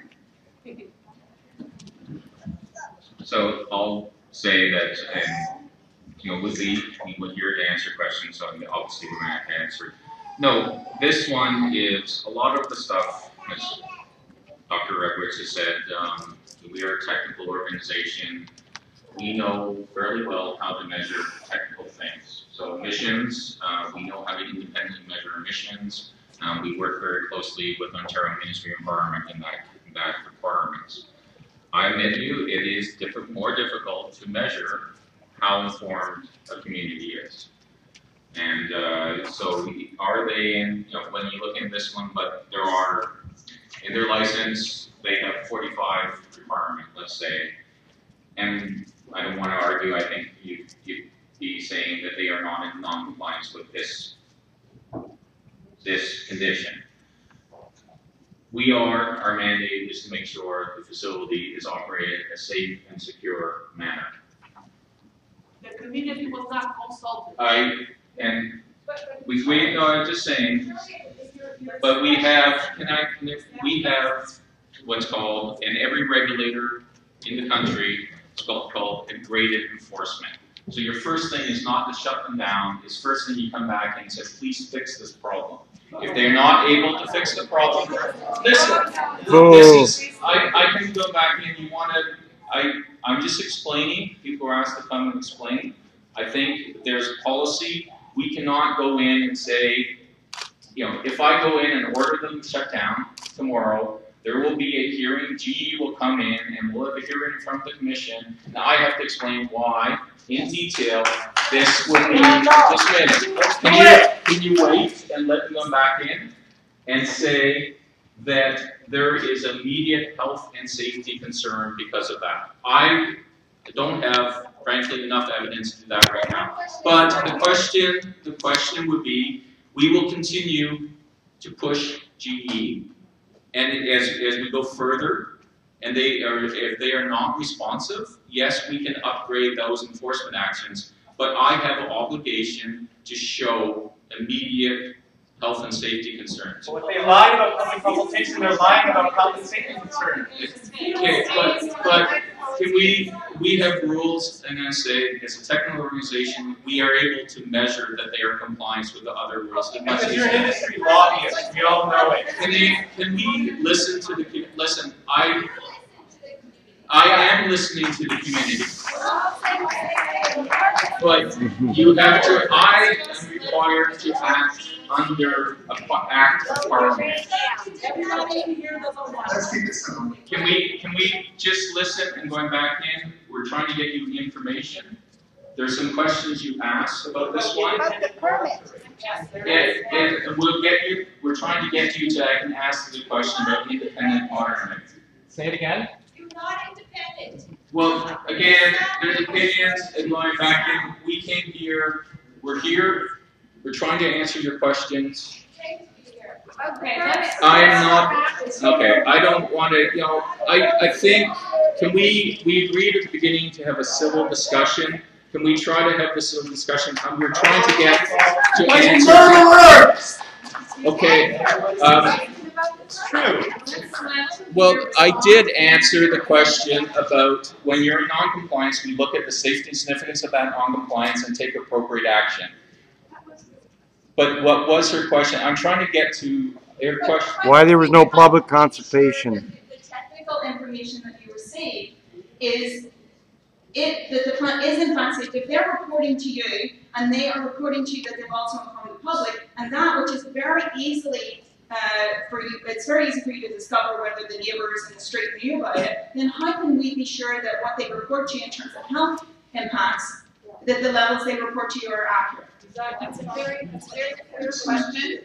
Patsy, if you can answer that question, and then we're going to go back to the ones on the floor. If you know the facility is, you know there's a high rise there. If you will allow me, I will answer that question. And there's constantly 24 hours a day. Please let me answer your question. Smoke coming into that high rise. Okay, so Is that an independent study? I will try to answer your question about independent monitoring and the inspection process the CNSC has in place. So when the CNSC gives a license to any facility, we don't give them a piece of paper and then come back 2 or 5 years later. We have reviewed every single one of their programs. We expect that they're implemented. We have inspectors who show up, and we have, for example, for the emission monitoring, the environmental monitoring, some of my staff are inspectors, work with Peter's inspectors. We come on site, we check the steps they're taking to take the samples, to analyze them. So that is done by the inspectors. As I said when I introduced myself, I'm responsible for the CNSC's laboratory. And so the CNSC does have an independent monitoring program. We do take our own samples, we bring them back to our lab, and we compare them to what the licensee's program is. There was an offer earlier to work with GE. If there is an interest in working with us to take monitoring samples, we can do that. If there's an interest in finding out more about the health effects of uranium or other contaminants or alpha emitters, we can come back and give you that information. Independent information, not from you. Okay. Not from you. Not from you. Could I also add that there was a statement about we never talk about alpha emitters and other types of radiation. I would just ask you to go on the CNSC website. You will see there are a number of information documents, fact sheets. They're all referenced. You can use the information. You can go to other places. Just inform yourself. There's a lot of information, not just on the CNSC website, about alpha and other types of radiation. You can find it in lots of places. Thank you, Patsy. I'm just going to first ask the people at the microphones to just very quickly state their questions, and then I'm going to come back to the panel and back to Andrew, because we are just running up on the clock. I have to say something in response to what Patsy Thompson just said. Okay, go ahead.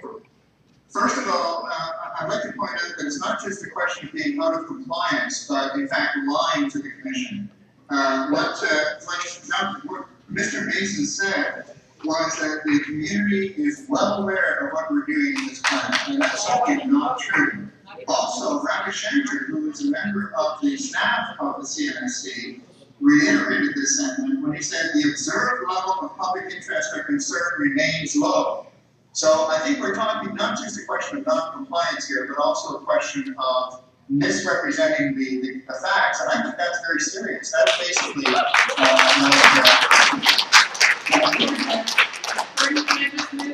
We'll move back to the people here in the room, and then we'll come back to the panel. Thank you. Okay, but I do want to add something about the health question, because I do think it's being misrepresented here. Okay, hang on to that thought. Okay, so very quickly, we're just going to collect the questions and then come back to the panels. So, to the woman over here. Yes, go ahead. I'm Amy Rossiter. I did go online to read the GE-Hitachi pamphlet, and I noted that it said that studies have determined a safe level of radiation. And we've used the word safe a number of times in this afternoon's discussion. Can GE-Hitachi tell me something about what safe means to you? Okay. Do you have other questions? Because I'm just going to collect them all and then we'll do the panel. So, is that okay? Great. Go ahead. Hi there. Like many people in the room here, I was very concerned recently to find out that we have a nuclear processing facility in our neighborhood. And but also a few years ago, I was very concerned to find out that there was uranium mining prospecting happening in the community where I grew up and where my parents live. And it makes me think that really the fundamental problem is nuclear power, as was brought up earlier by the Toronto Environmental Alliance. And I think, you know, I would address this, I guess, to our member of provincial parliament, Jonah Shine, maybe to respond as to why we're still investing our money into nuclear power when it's dangerous to our community and communities all over. Because, you know, we've said many times we want this out of our community, but then if it just moves to another community, then it's putting other people at risk, and I don't want to see that either.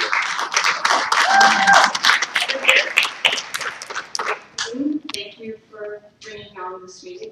Thank you to the panel. My name is Andrea, and I live just at Dupont and St. Clarence. I bought my house in 2001 and did extensive research in regards to the contamination of the neighborhood, since I knew I was going to move into a place that was, and still is, but mostly was, high industrial area. I did not find anything in regards to nuclear. Now I understand, because it's a federal issue, not provincial or municipality. So hence I couldn't find anything. I have to say, I grew up in Austria. I experienced Chernobyl. Now I'm not saying this is the same. However, when Chernobyl happened, the Austrian government decided to destroy all of the vegetables that were produced and the salads that were produced in that spring because of the risk of contamination. Now, if something happens, and accidents are not meant to happen, they just happen. I have been feeding my children from my backyard in my community garden since 2001, and currently I am dealing with kidney issues. Now, unfortunately, the alpha radiation does not have a tag on saying, oh, I happen to be coming from Chernobyl or from Lansdowne, and so really we will never know where it comes from. The one thing that I'd like to point out is it's called data mining. You just mine the data of who was ill, who was experiencing things.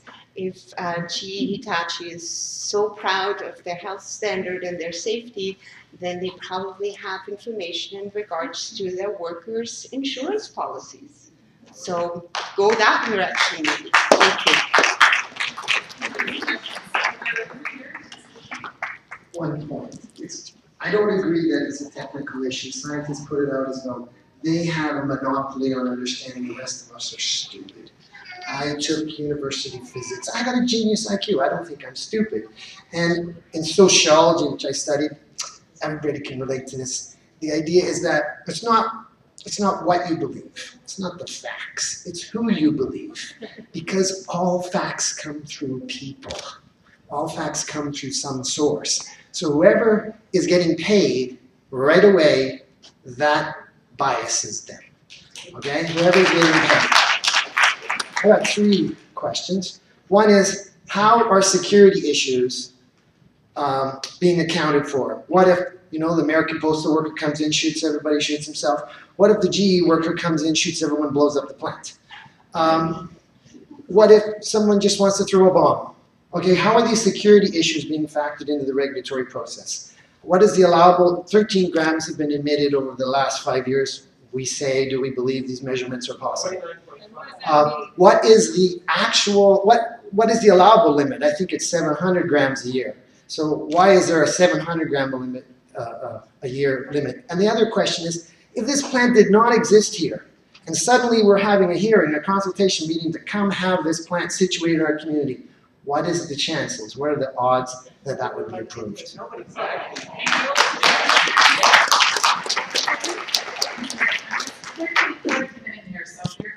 Hi, my name is Andrew Dauber, and I live within half a kilometer of the plant. And I think many of us who live in the neighborhood know that the community is overburdened by toxins in the environment, in our soil, air, and water, from previous industry as well as existing industry.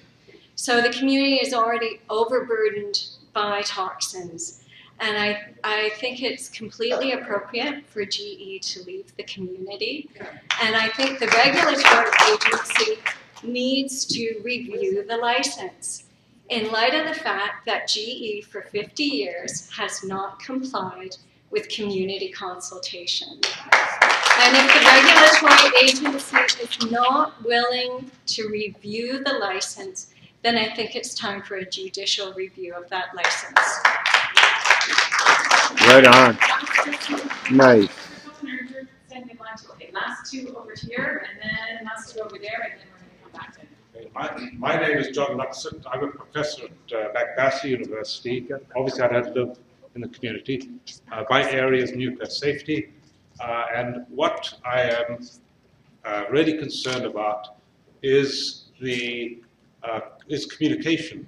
Because what I've seen today is a lot of righteous concern due to lack of communication, but also some statements, in particular from Mr. Gordon Edwards, which would make it appear that things are so clear that this straight line linear low threshold hypothesis is true. It's not. There's a major scientific debate going on, and out of that, from the radiobiologists who are actually working with cells, a lot of new information is coming out which would say that it's not radiation that is a cancer, that it's things like free radicals, which cause multiple thousands of DNA breaks an hour in our body, as opposed to the level of DNA breaks that we get from radiation. So I think we have to be careful in trying to not take a position, either anti or for, but we should accumulate the facts.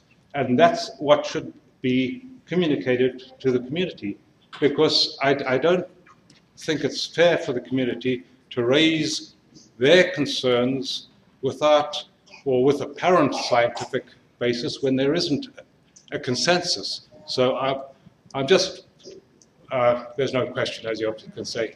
So I just would like to offer to send to the Minister of Parliament information from what we have from radiobiologists at McMass and around the world, which differ from what Mr. Edwards has presented, and I think that should be, it doesn't ask the question, it never will at this stage, but it will help to hopefully lower the concern, and that's really what matters at this point. Thank you. Yeah, my name is Mark. I live on Brandon. I'm a 5-second walk from the plant. And my question is specifically to Gordon Edwards. There is a large liquid hydrogen tank in the yard of the plant. How dangerous is that if that was to explode with the powder? It's a very large tank. and it's in an open area of the yard. That's my question to you, Mr. Edwards. Gordon, just hang on for 1 second just to get all the questions in. There's the last two over here. Right, I'm Carmen Doby, and something that I don't think has been mentioned, if it has, I apologize, what is it, 2.2 kilograms is released into the sewage system, and uranium is not considered a toxic substance by Toronto if they don't follow that. It's then filtered out and shipped to Dundalk and put on fields of food as fertilizer. Really scary. My question is, your security or your emergency measures paper is all didacted. As the community, I'm really concerned. I'd like to know what your measures will be, and shouldn't we be informed of what precautions we could take or what we should do if there was an emergency? Why is it didactic? Okay, and last question on this microphone.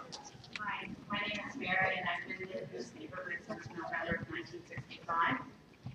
But when you get up here, you really don't know what to say.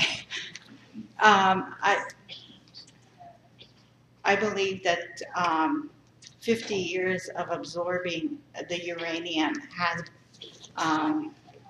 caused health risks. I don't care how small it is.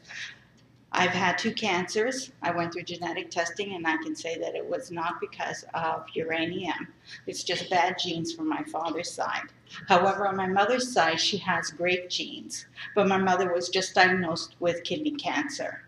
She is unable to get her procedure done because there isn't, Toronto General Hospital doesn't have the funds to buy another machine, so she has to wait. So perhaps you would like to donate some money to Dr. Katuri so that he can perform more of these procedures in a timely manner. You catch it? The other thing that I wanted to mention is that we have a charter of freedom and of rights and freedom, and I don't know why we're not using it. There must be somebody down in Parliament that is an expert on it. There must be something in there that can help us get rid of this company, to revoke the license. The Americans are always talking about the Constitution, their 6th Amendment right to bear arms, which is crazy in this day and age. However, there must be something there. Our rights have been violated, thank you. And it's time that we invoke our rights. Just after 4 o'clock, let a few more people have joined the lines and microphones. I think we should hear their questions and then come back to the panel and then to Andrew. So I'm going to ask that we stop sort of the lines where they are at this point. So there's 5 more people. If you could just state your comment or question, and then we'll come back to the panel. So over to you. Hi, my name is Katia, and my problems start when I move across the street to the plant.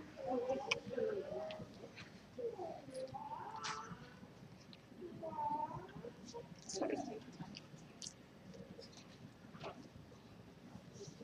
I start with the skin problems, and there are my kidneys, and I'm finished with lymphoma. I just live across the street.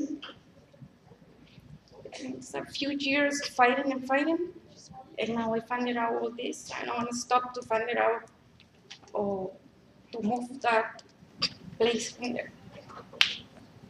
It's nothing like it's serious. How long have you lived off the street? I lived across the street for maybe 5 years, and then I moved 1 block, just same area. And the condition you had was?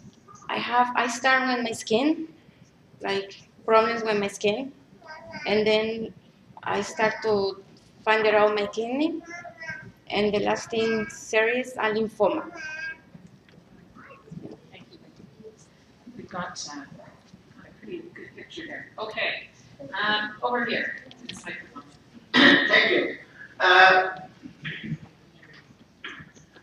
I'm an electrical engineer, and I have worked in these things. And I'd just like to say that there is no radiation that is safe. Firstly, let's accept that. and all radiation accumulates. So it doesn't matter how much little it is accumulating. Let's accept that also as a fact. So you may not accept, but that's the body accumulates.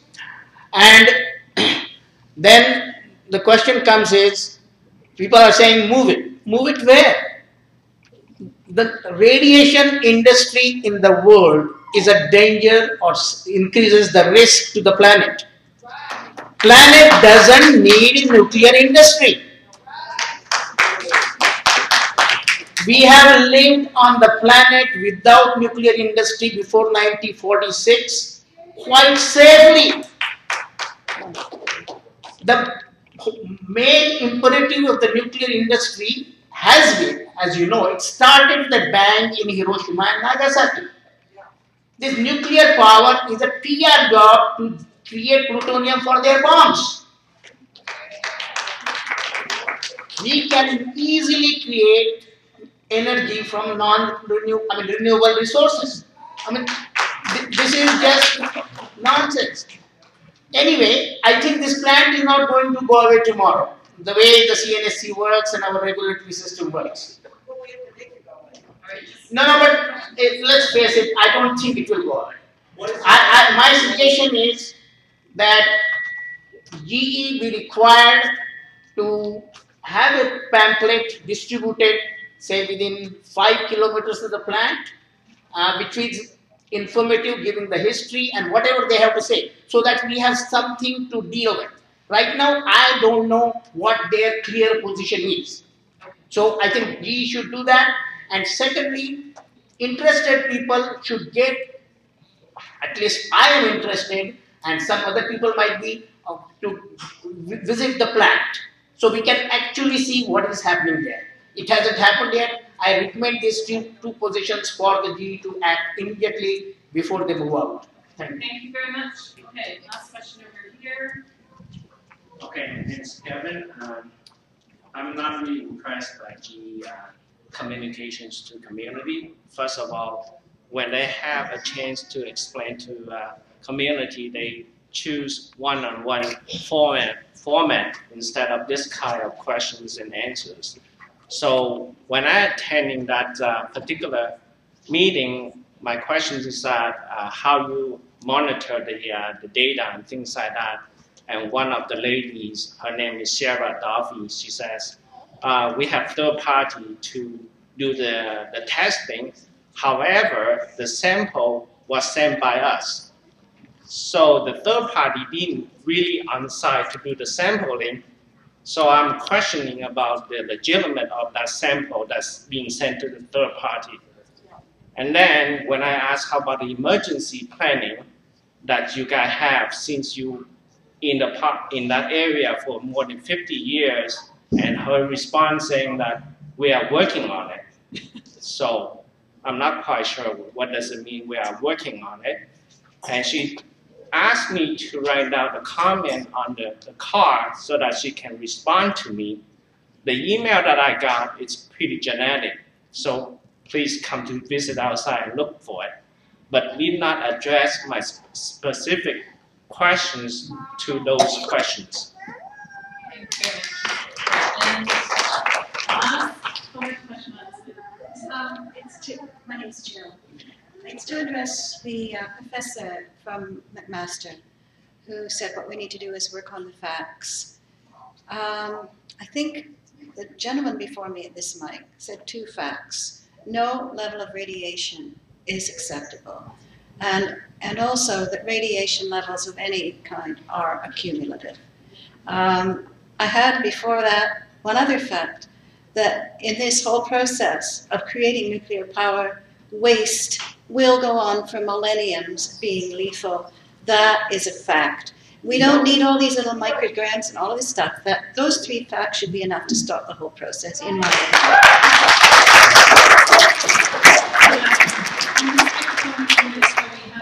Stand and share her personal story with us, and that sparked another woman to ask for a moment to speak. And I'm just going to ask you to give her a couple of minutes, and then we'll go. to the panel, so you can have the last word, sister. Okay. Hello, my name. Okay. Hello, my name is Sonomi Miura. I'm a crazy mother from Japan. I came to Canada in January this year and stayed for 5 months. And now, 2 days ago, I arrived here again. And we are thinking to stay for 6 months and try to stay legally longer, or maybe for very long time in Canada. My hometown is Sapporo.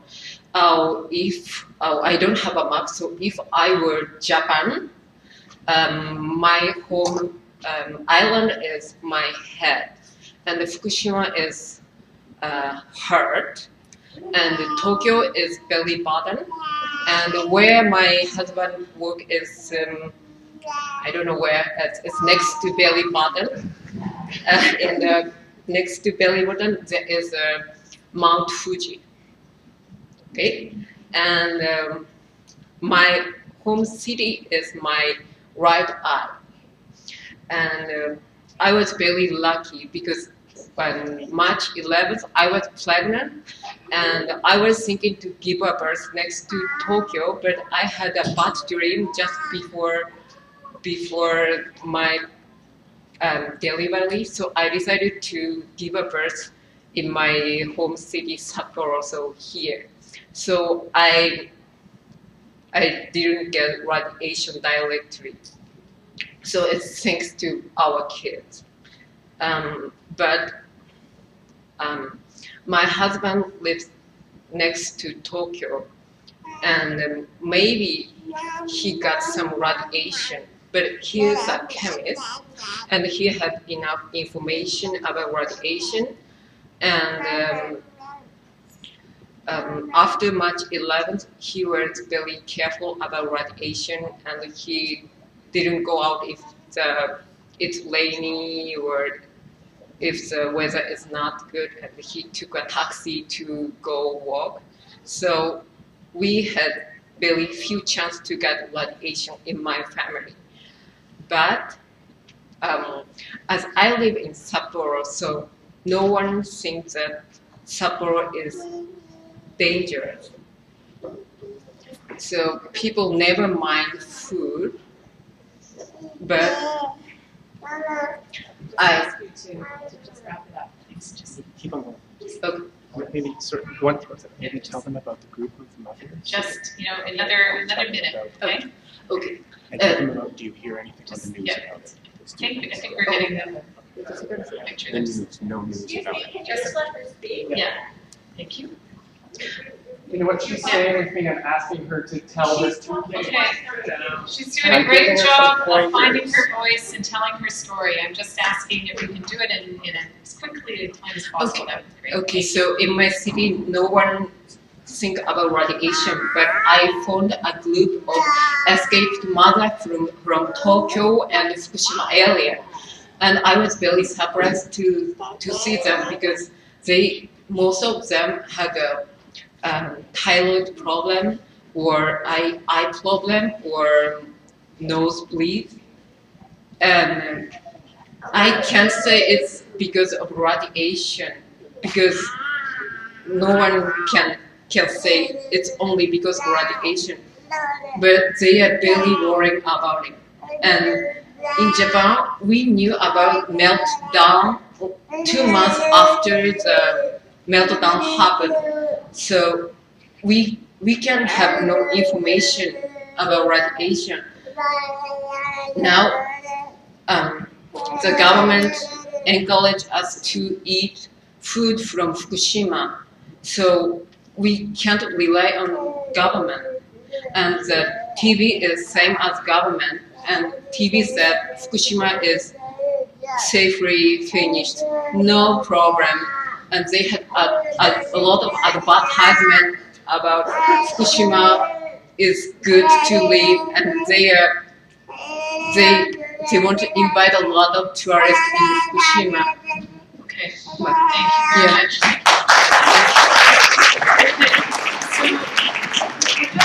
So, go back along the panel here, and Gordon, we're going to get to you just before we get to Andrew. So, we're to just respond to the questions. What is your exit strategy? Yeah, what's your exit strategy?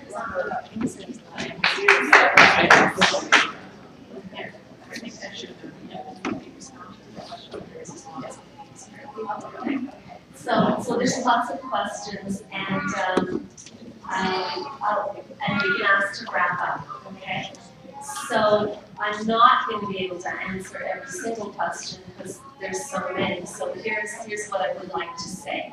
In terms of an exit plan, we don't have an exit plan because we are operating there. We have Better get one ready. there in our jobs. So we don't have an exit plan. In terms of the question, what's the history? We've been there since 1907. We operated in the 50s a ceramics facility, which was why we then converted from ceramics to making the pellets because they're Maybe an anything integrated you want process, to know. and that's The exit what started in strategy. the early 60s. They don't have one. You know, a lot of the questions that are raised are really addressing what happens in cities, land use. So residential land use, industrial land use, commercial land use. How does that all exist side by side? Does it? Should cities be residential only? Should they have employment lands? Where should the employment lands be, etc.? All of those are you know, very valid points, and those are big discussions. And what I've also heard from everybody is, you know, the need for more information from GE, more facts, and we have committed to do that. And so what I would like to do is, you know, we've heard a lot, and I think you still have a lot of questions that haven't been answered, and it's hard in this type of form because there's lots of questions, so we continue to need to have that dialogue.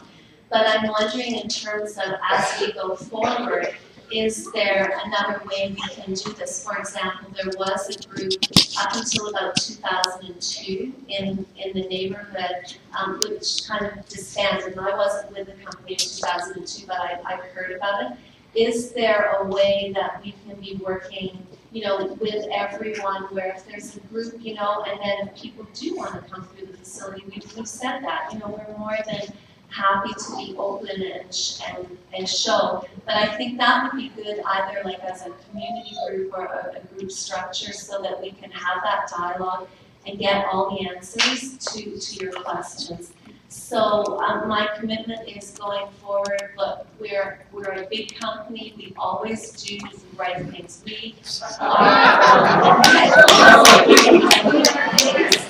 are based, our company is based on compliance and trust. You have spoken loud and clear. So I know that's what you're saying. So get to know us. Shut it down. That's all people want to hear. I hear that you don't want us there. I hear that. That's all people want to hear. It's only going to get bigger.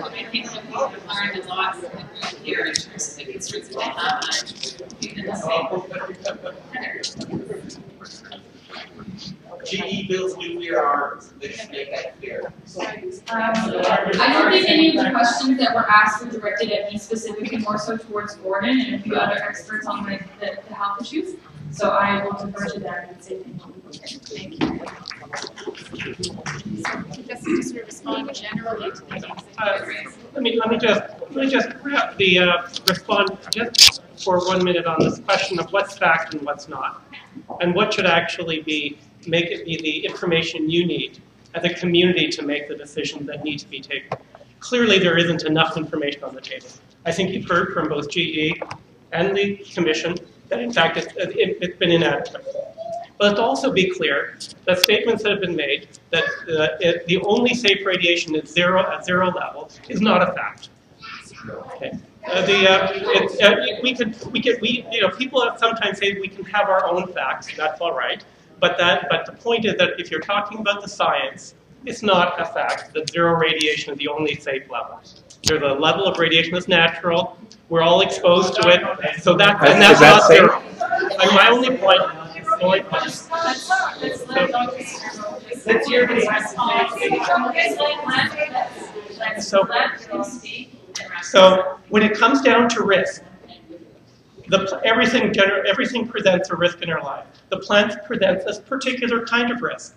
And you should, as a community who actually has to accept the consequences of that risk, actually have the information that you need to make a decision. And then it's up to our representatives to then just take the case forward as to what the community believes is an acceptable risk or not. But I would encourage you to base that on a factual assessment of what the risks are. That requires much more information than you have on the table right now. I think that three questions that go on about you. We all know about it. We're sick of it. So for you to tell us that we need more information, some of us think we have enough, and I think we do to make our own judgment what we want. Shut it down. To our representatives who are here from the nuclear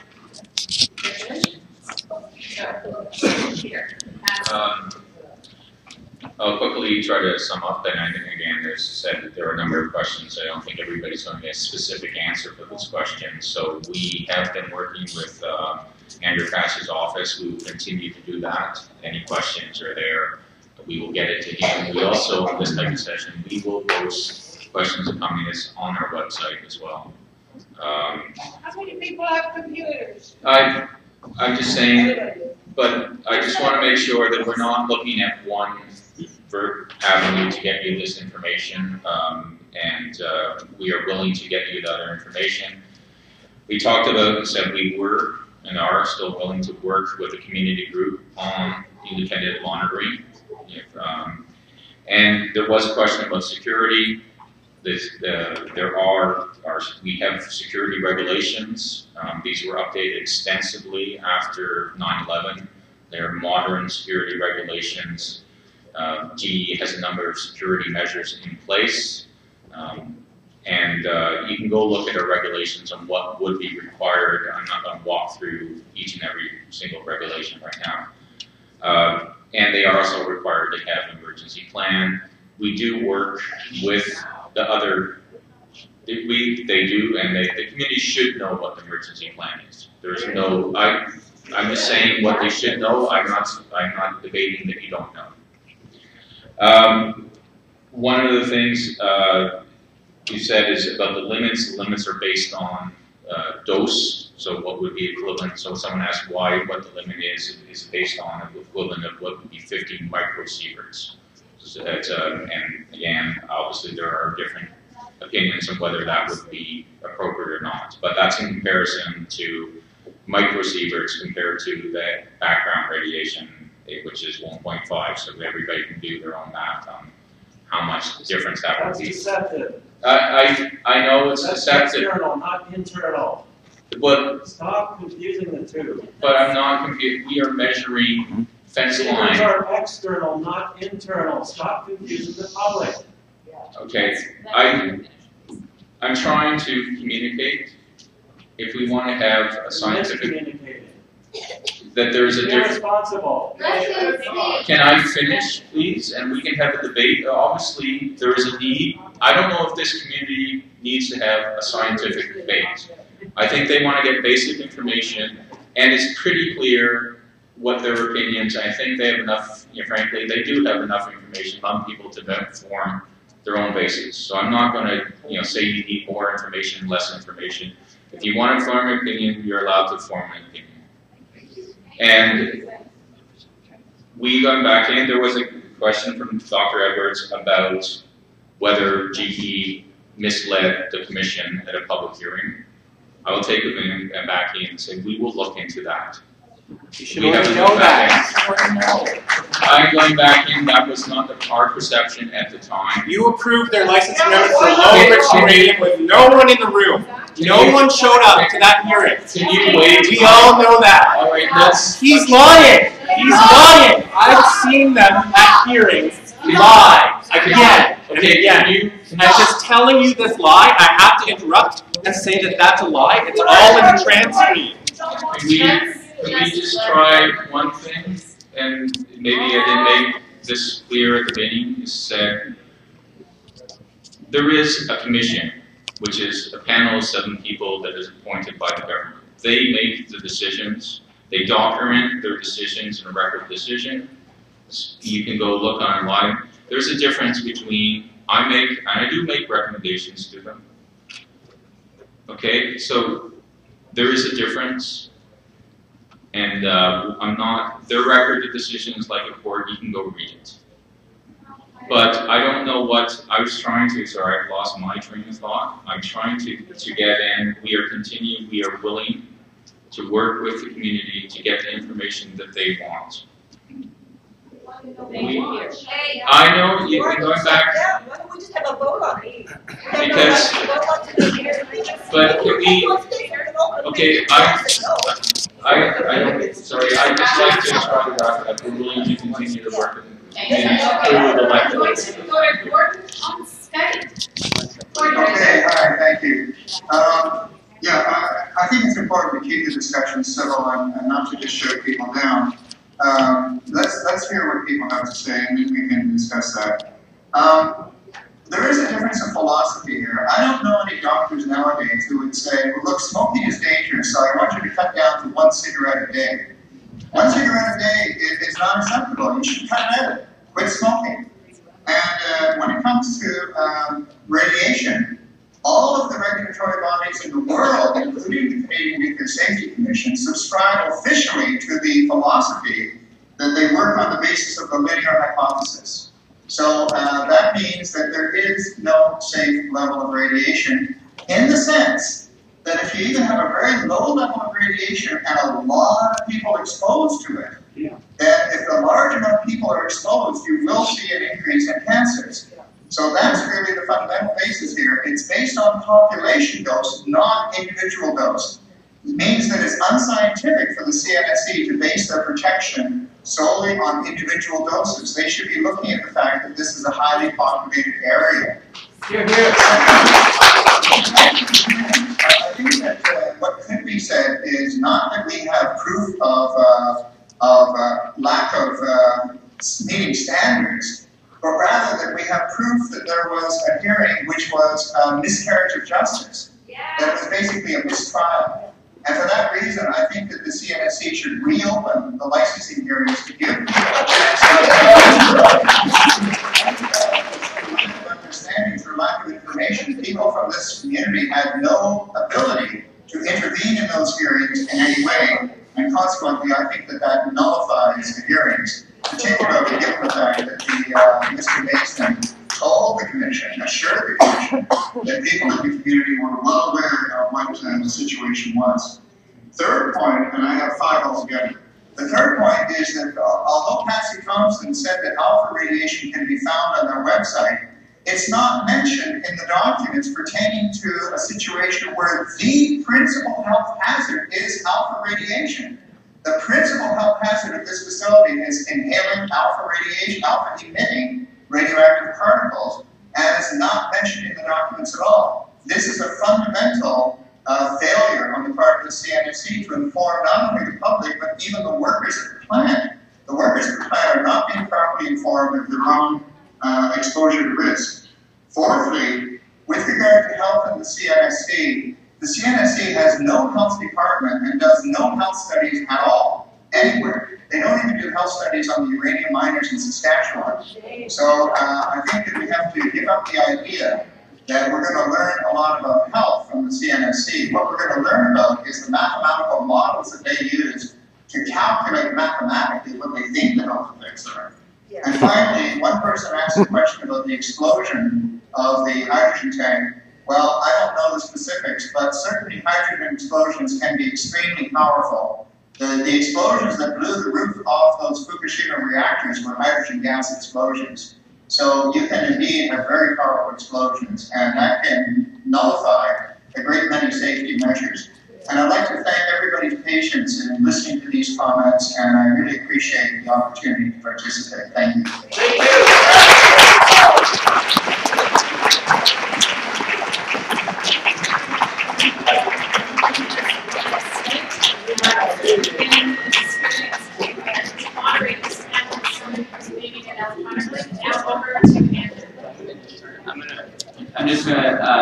allow our MPP to have a quick word as well. Thanks, everyone. I just wanted to address the question Joshua were asking. Folks here elected me and Andrew as your local representatives, and it's clear. I still have a lot of questions after today, but what's clear is that General Electric Hitachi did not do its job to inform this community over the years. That's not debatable.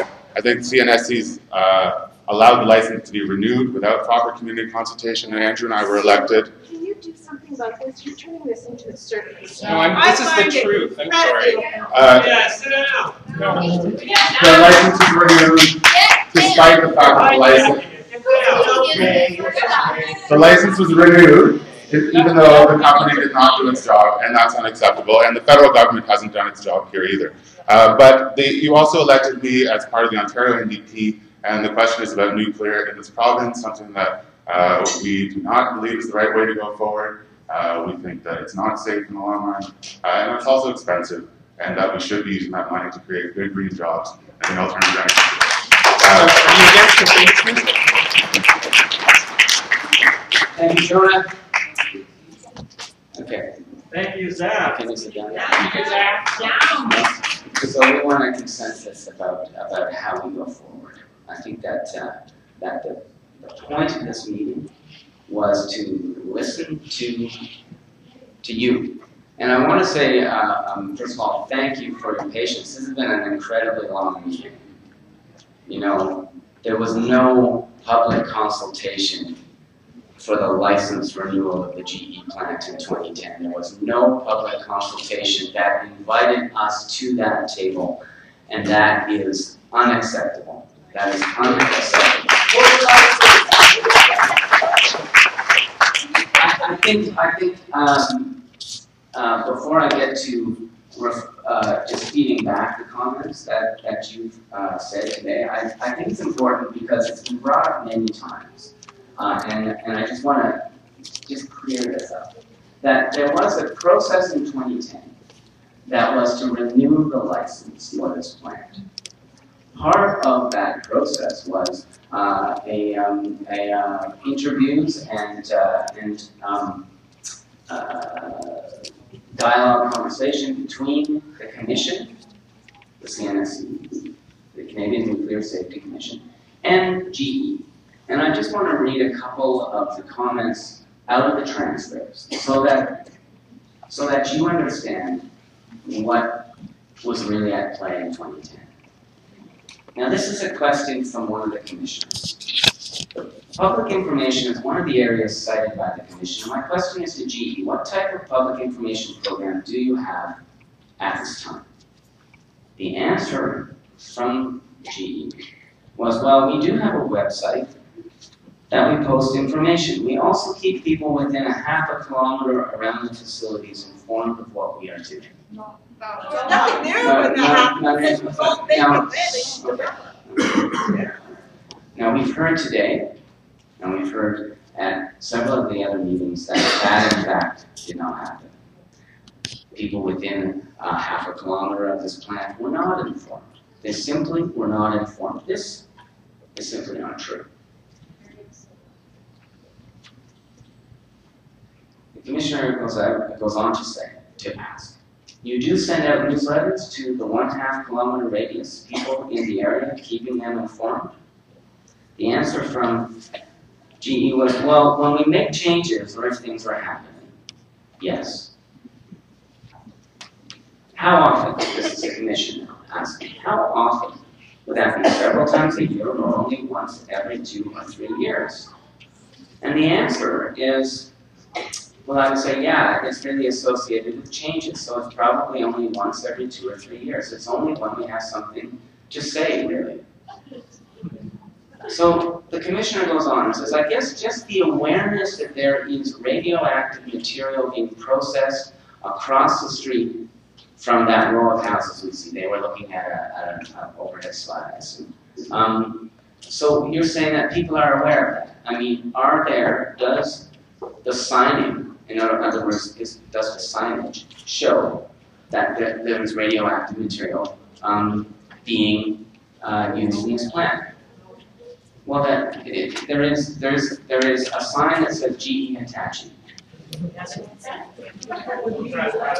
Okay.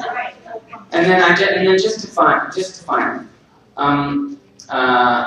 so you are doing other things at that site, but are people aware that there is radioactive material on site, say right across the street from where they live? And the member from GE answers, wait a second.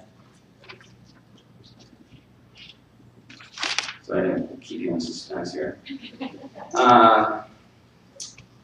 He says, for the record, if we look at the Toronto site, yes. At one time, it was a very large GE site. That's his answer. And so then the commissioner goes on to say, yes. And then the GE rep says, today it gets garbled, and then they move on. So it's an inconclusive answer to the question from the commission to GE. And what I have here is the license. This is GE's operating license. And in this license, there are conditions for the license. And condition 2.5 of the license is that the licensee shall implement and maintain a program for public information for the facility, including a public disclosure protocol. Well, it's clear today that simply did not happen. That paragraph 2.5 of the operating license did not happen. This part of the operating license, one of the conditions of the license has not been met. So this process at the CNSC must be reopened so that the public has a proper and adequate and fulsome way of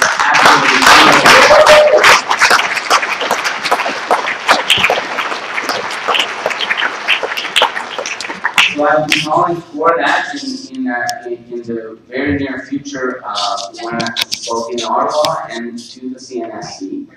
We need to reopen this process so that you have an opportunity, so that the scientists have an opportunity, so that Toronto Public Health has an opportunity to weigh in. Not one of the major stakeholders, in fact, no stakeholder, had an opportunity at that hearing. And you know why they had no opportunity? Because they didn't know about it. They didn't know about it.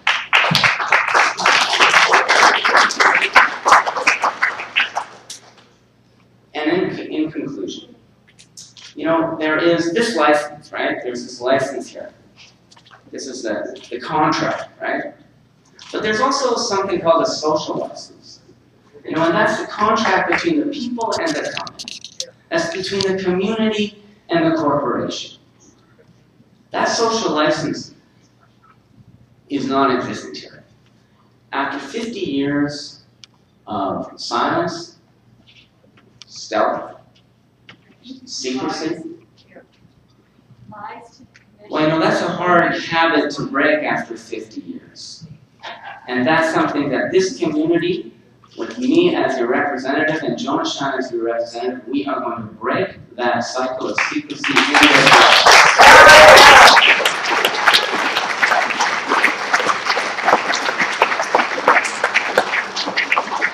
I want to thank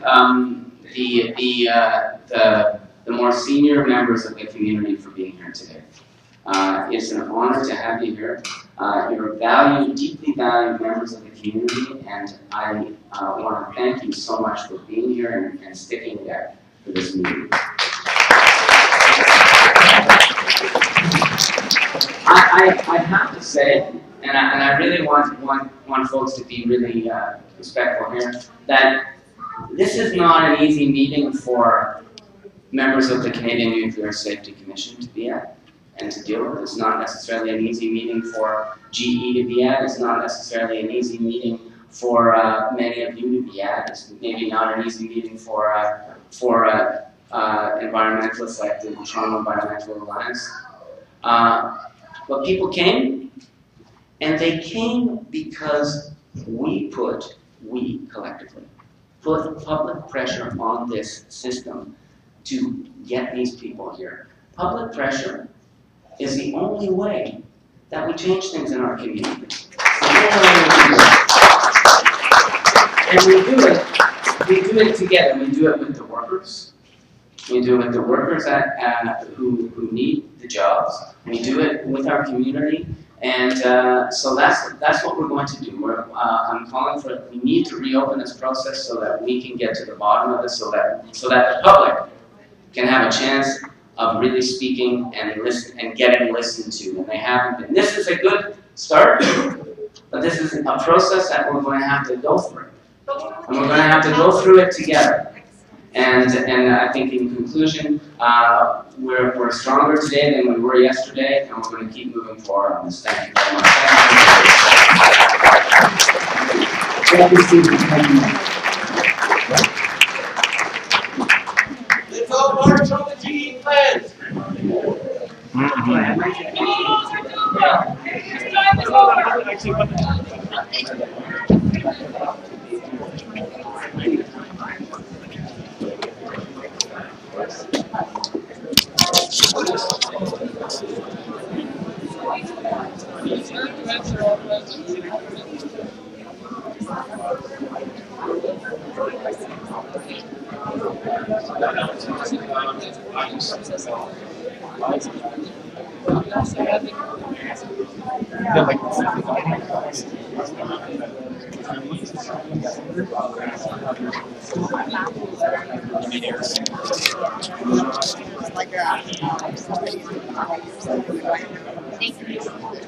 It's got to be something of this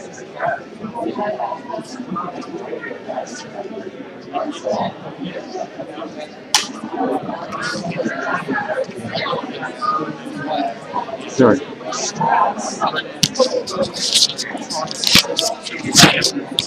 So there you have it, folks. After not only 55 years of secrecy about that plant and collusion with the whole government on this, as well as that once used to be from Dupont to Davenport on both sides. Now it's housing and condos about to go up. That used to be between Dupont and Davenport, all GE, until they were caught burying PCBs. Barrels and barrels of PCBs. When it was uncovered and they did the cleanup, so many of these barrels of PCBs were cracked open. There was thousands of them. The cleanup was a shambles, so they just walked away. Like a pouting child, GE just walked away in the 80s. It was a huge kerfuffle. They didn't properly clean it. They're building the housing on those super contaminated properties. Sold for PCBs. No one should be planting any gardens there.